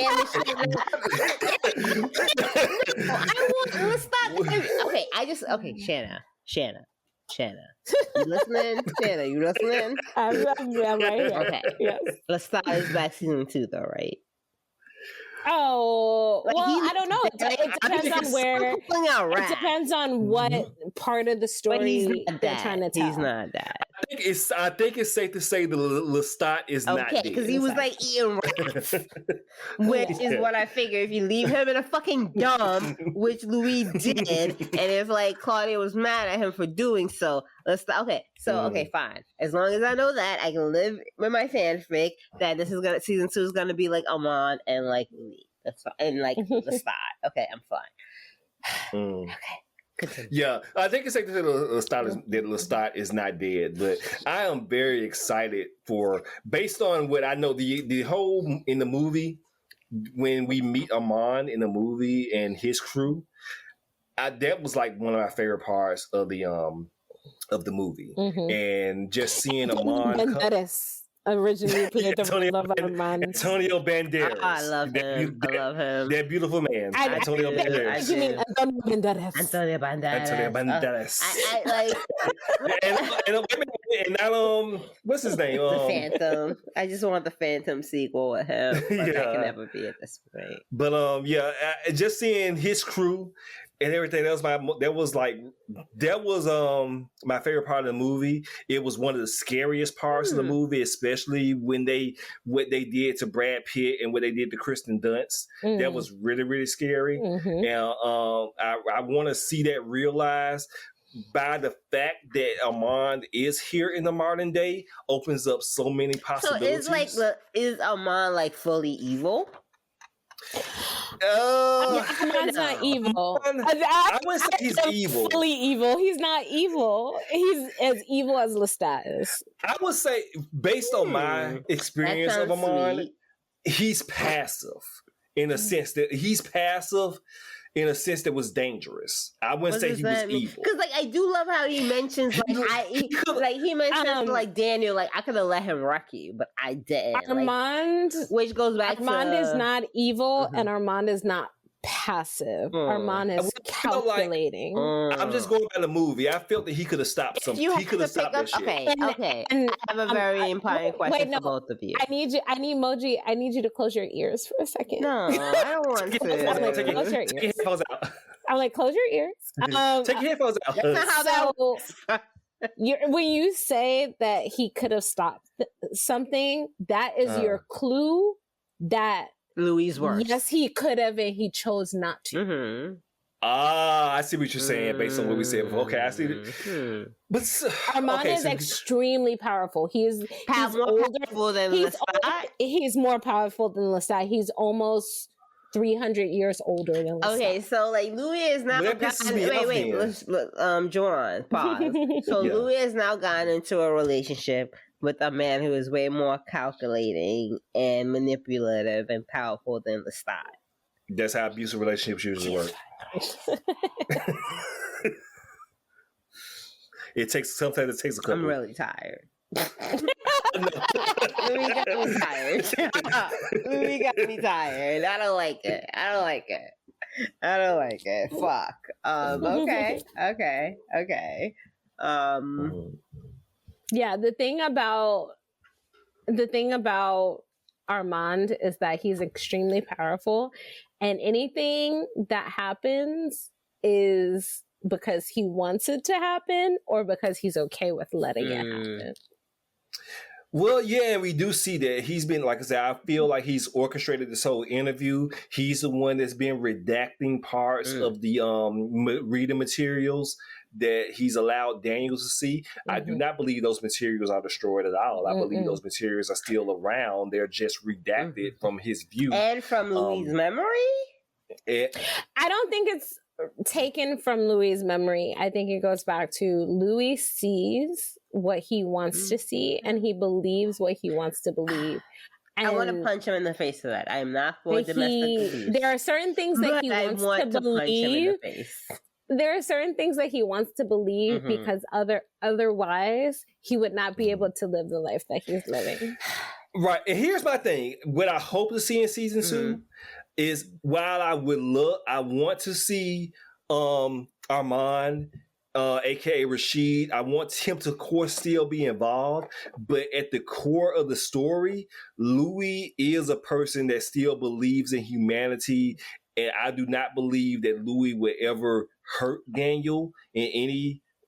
I don't believe that Louis would ever hurt Daniel, and that's why I love about the Daniel character in this iteration. Because as an older man and not a younger man, as an older man that has the wisdom over Louis, who is still essentially a 30-year-old, 30-year-old dude that has been manipulated by older men, literally and figuratively.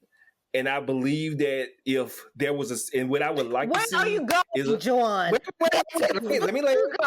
Like my homeboy Devin says, let me land. While I would love to see Armand in the story, I want to see a scene of Daniel and Louis, like, this dude is manipulating you the same way that Lestat did. You know, and while you may not trust me, or while maybe you have a certain feeling about me, this dude does not have your best interest at heart. And you are still, and like, I want, like, come with me or something like that. Basically, like, hey, maybe not come with me. Maybe not come with me, but like, basically Daniel kind of like telling Louis, like, hey, listen to this story, you fall into these same traps. And hearing that, that's why I don't think that Armand orchestrated the interview. I think Armand has been trying to circumvent the interview. I think Armand knows that Daniel is the person who sees all those things. No, and also I think it's very clear that, like, Louis thinks he's a good person, and not to say he's not a completely good person. He is a good person. I'm not saying he's not a good person. He is a good person. I'm not saying he's a terrible person, but if he's a good person. Okay, Louis fan club, relax. The entire universe, and by that I mean the entire universe within the story, is the Louis fan club. Just so you know, you're the only one. I'm not a Louis fan club member. I'm just saying that I feel like y'all let Louis skate on a lot of bullshit. And it feels just like Lestat, Armand, Rashid, or whatever his fucking name, is letting their entanglement with Louis. Not an entanglement. He's a jet picket? Yes. Is leading to them make a lot of decisions that involves Louis. You know what? I don't think it's also, as far as the show is concerned, even though it's in the modern day, I don't think it was a mistake by making this. Again, I don't have the book or the to go by, but I have just the movie.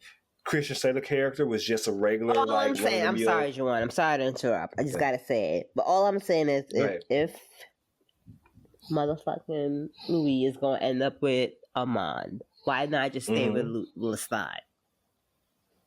Well, that's what we're saying. Okay. But I wasn't sure. Like I just took off my glasses because my brain hurts. My brain really hurts.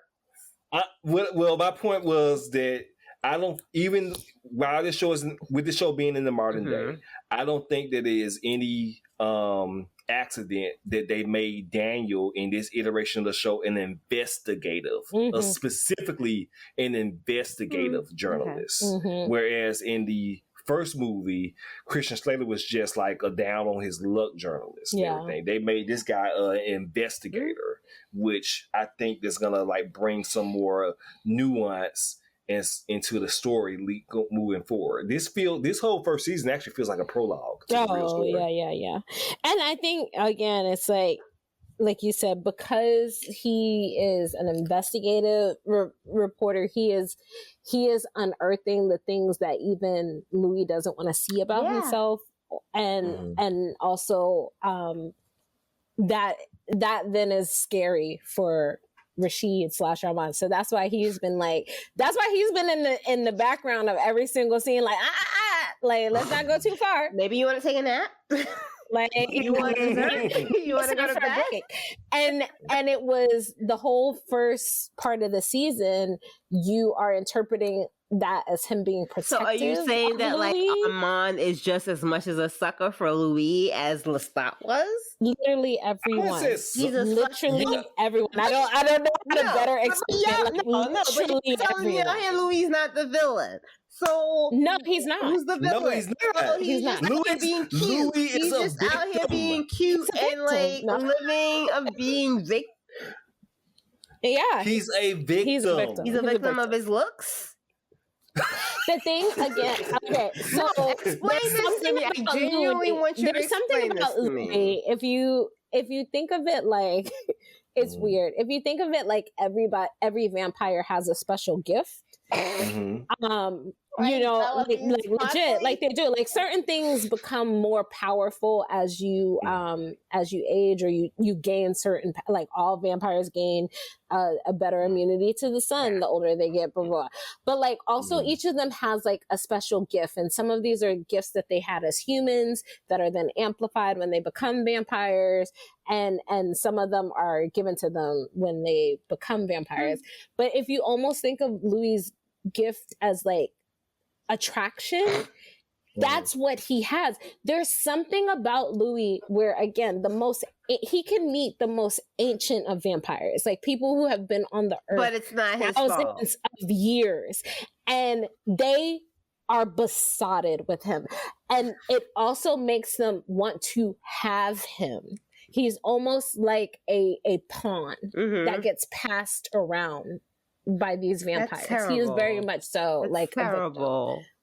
And I'll take you one further. Like we said earlier in the show, that Louis doesn't ask questions at all, and especially he didn't ask questions of Lestat about how Lestat can do certain things or what can he do as a vampire. It's been Louis was 60 something years old in this final episode. Was 1930 something. He's now a little over 100 years old. Why the fuck Louis has never asked his new boyfriend or even tried to fly? No, nothing. He asked him nothing. He's never, because he believes that he cannot do it. Yeah. So Louis, he believes he can't do it. But Louis is, and we've all seen House of the Dragon here. So like you remember that episode where Rhaenyra. That's right. The auntie. No, Rhaenys. Jesus fucking Christ, Rhaenys. The auntie meets with Alicent right after they do the whole coup, and Rhaenys. Thank you. Rhaenys is like, so wow, bitch, you were just gonna like, you aren't even trying to break free, just trying to put a window in your prison. Yeah, you're putting another man in charge when at some point in this process you could have just and you're not even interested, and that's just all I get with that. No, and then also because Louis Louis spends so much of his time either denying himself human blood or drinking mainly animal blood. That really seems to be a problem this episode. But like in general, that's why he doesn't develop, even when he's much older, he doesn't develop the powers as easily, because that it's like one of those like not self-fulfilling process. It's like cyclical. It's like because he doesn't drink the blood, so he doesn't think he has the power, but then also he has a lot more power in the relationship, in the fact that these people will do almost anything to have him. Yes. But he doesn't see it in that way. He sees himself as like constantly being in the role of being like taken care of and taught, rather than like owning his own power. And I think a great point Rashid, Amon, whatever makes is like when he tells Daniel, you would not be here if I didn't hold him back. Which, yeah, he's also very strong. But it's almost like he disassociates from what he's able to do and just would prefer to like be the victim. And that Louis denies himself so much. Yeah. He denies himself so much so that when he does, like, it's very out of control. And that's why moderation is a thing. You can't all be, no one's an angel their entire life. No one's a devil their entire life. You gotta give it some space and just live. You can't do one or the other, because then you end up becoming like a weird sociopath. He should just enjoy himself. He should have just had fun with Louis and told Claudia to go on vacation for 48 years and let his freak flag fly. I think he needed to get out of that relationship no matter what. But did he leave the relationship? Because we know, I hope, there's no way y'all ain't gonna bring Sam Reed back for season 2.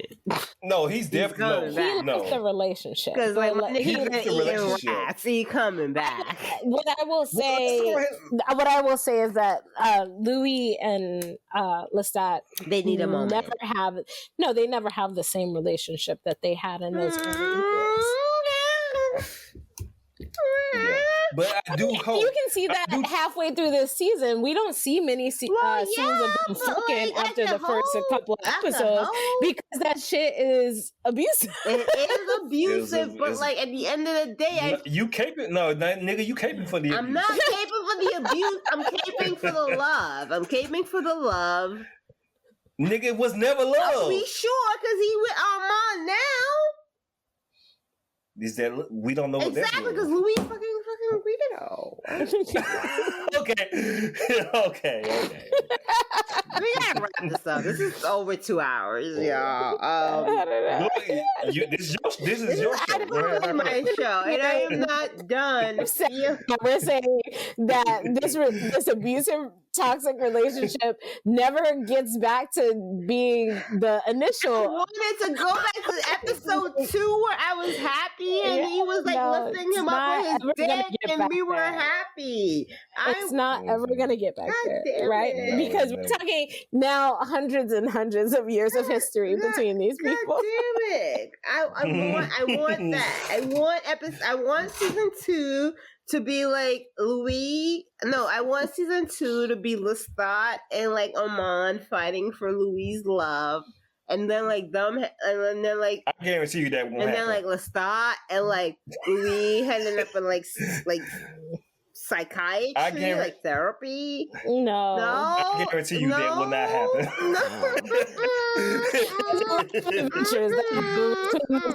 Band of merry friends, but that's not. This is really hurting my heart. That's what I want. I really want red shit, and I guarantee you that will not happen. That's all I want, y'all. And y'all, okay, well, fuck y'all. Fuck both of y'all. Because that's all I want. That's all I want. I don't know what else to say. I love this show. Okay. I'll be back for season 2. Wow, I don't even have this much emotion when it comes to life, but whatever. I have it when it comes to Interview with the Vampire, and I've absolutely loved season 1. And the way they just ended the season. Chef's kiss. I think it was excellent. Well done. Definitely. Again, when it comes to cinematography, photography, stillness, music, I don't think this show is getting enough love. No, it's not. But you know, it's I also don't know if it, like, given the time of year that it dropped, because it dropped in like November. Actually, if it's eligible for stuff for this year. That's a good point, Shayna. And that's a good point, Shayna. That probably was not in its favor that it did drop dropped so late. So maybe we'll see when it comes down to Emmy time and stuff next year. I hope so, because if it doesn't, I hope everybody listening goes hard as fuck. Well, you know, like those white women that voted in Andrea Riseborough for the because they cheated. Yeah.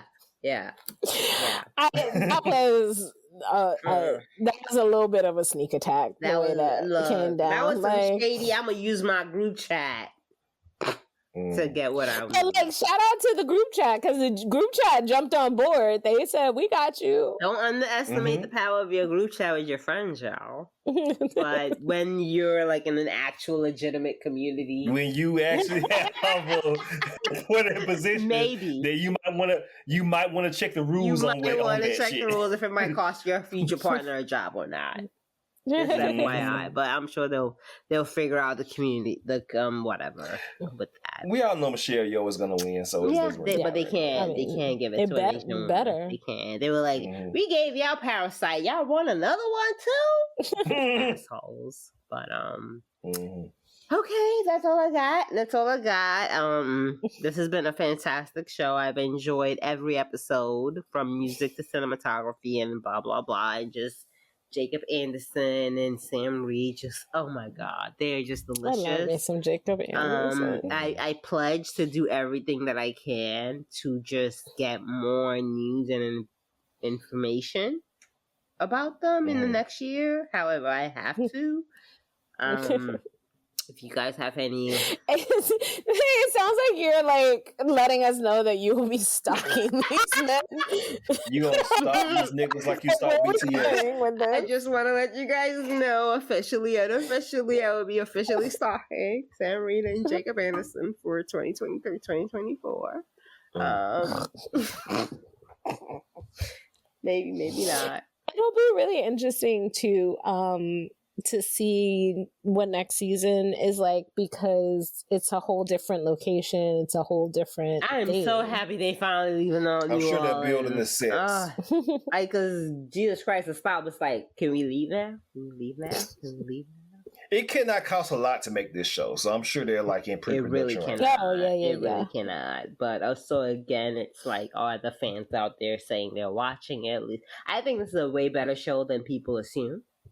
It kind of reminds me of like season 1 of Preacher and how good that was, and people were like, they didn't know. Nigga, relax. What? I said relax. What? So you don't think season 1 of Preacher was good? I miss Preacher. That was a good episode. Preacher was all right. Wow. It was all right. I love Ruth Negga. I'm sorry. Thank you. And she had a white boyfriend in there? Come on. Real life boyfriend at the time as well. You didn't like that? Yeah, her real life. Wow. Okay. Well, I prefer Black Girl in my media.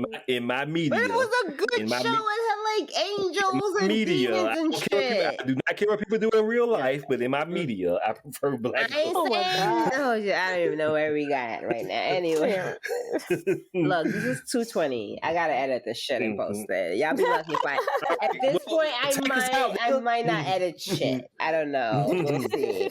But it's been a honor. Yeah, dramatic a bit. But I've had a great time talking to Juwan and Shanna about the season 1 finale of Anne Rice's Interview with the Vampire with AMC Plus. I do hope season 2 is better and just as good as season 1. It can only go up from here. It can only go up from here. It better. If not, we're gonna put hands on them. And we'll be back, and I will be back for season 2, and I hope you guys out there listening will also be back for season 2 as well. But yeah, that's it. But Juwan, tell the good folks out there. Yeah, you are a Negro out there talking about like Best Man 2, I believe, yes, for the final episode. Yes, you can find me on the podcast that I co-host with our good friends Jamel and Devin on the Edit That Out podcast, currently available on all podcasting platforms, where we do discuss television and movies on our Patreon. We discuss the movies, but currently we are covering the HBO's The Last of Us, and we are also discussing the Best Man final chapters. And that's like on like what streaming platform? Peacock. Best Man is only on Peacock, and our final episode that I'll be putting up. Wait, like soon. Peacock, like Channel 4? No, nigga. Like NBC, yes. The Peacock. NBC. That's Channel 4 in New York City. Channel 4 is. I hate no, nigga. It's streaming only on the Peacock streaming application. See, and this goes right to my opening argument against streaming sites. Well, yeah. Listen to the beginning of the episode again. So, but the last episode 7 and 8 we covered with Shanna, who made a lot of great points regarding. I'm ready to fight. Let's go. Okay.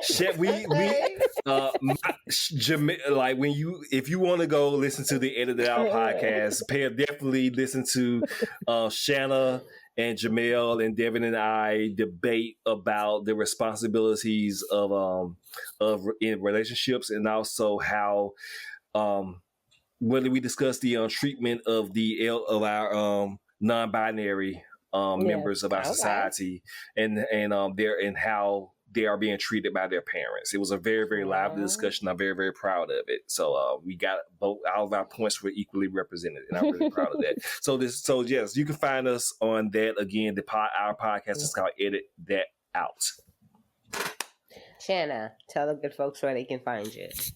I mean, you can't like guest starring on other people's podcasts. You can usually find me on MTR Network, and I will have some stuff going up, articles and stuff, because I am going to be doing press at MS City Comic Con in March.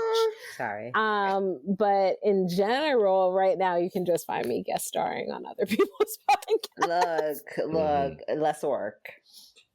That's very true. I love just showing up. Hi guys, you can find me on Twitter, BookDreamers01. All the info's on show notes and all that bullshit. But yeah, will we be back for Outlander? Absolutely. I gotta let my kidney work. I gotta because I'm on every episode now, so I just want. Oh my god, no! You will be glad. You will be glad after 7 seasons. Are you excited? I finally asked for press access. Thank God. You got screeners? I don't know about screeners, but I got press access. Because I had press access for P Valley, but they didn't give me screeners. I don't know how all of that works, but I asked for. I feel like after 7 years, 7 seasons, if y'all want, no. I'm thankful. Okay. But I'm glad. So I'm gonna try and make sure we get screeners because for real. Right. 7 seasons, we've been covering the show, reading the books, doing extra episodes, and anyway, let me not get into that right now. Okay, go ahead. Let me be professional. I'll curse them out another day. But yeah, no, that got me happy. That's all I got to say. But yeah, I think that's all we got. It's 2023, which is gross. It is very gross to me. So guys, make sure you check out Juwan on Edit That Out. Make sure you check out Shanna on MTR Network, and make sure you check out me on my network, TV Movie Mistress, and we'll do this again soon. And that's it. Thank you guys for listening. Bye. Peace. You're hilarious. I try. It's exhausting. But I try.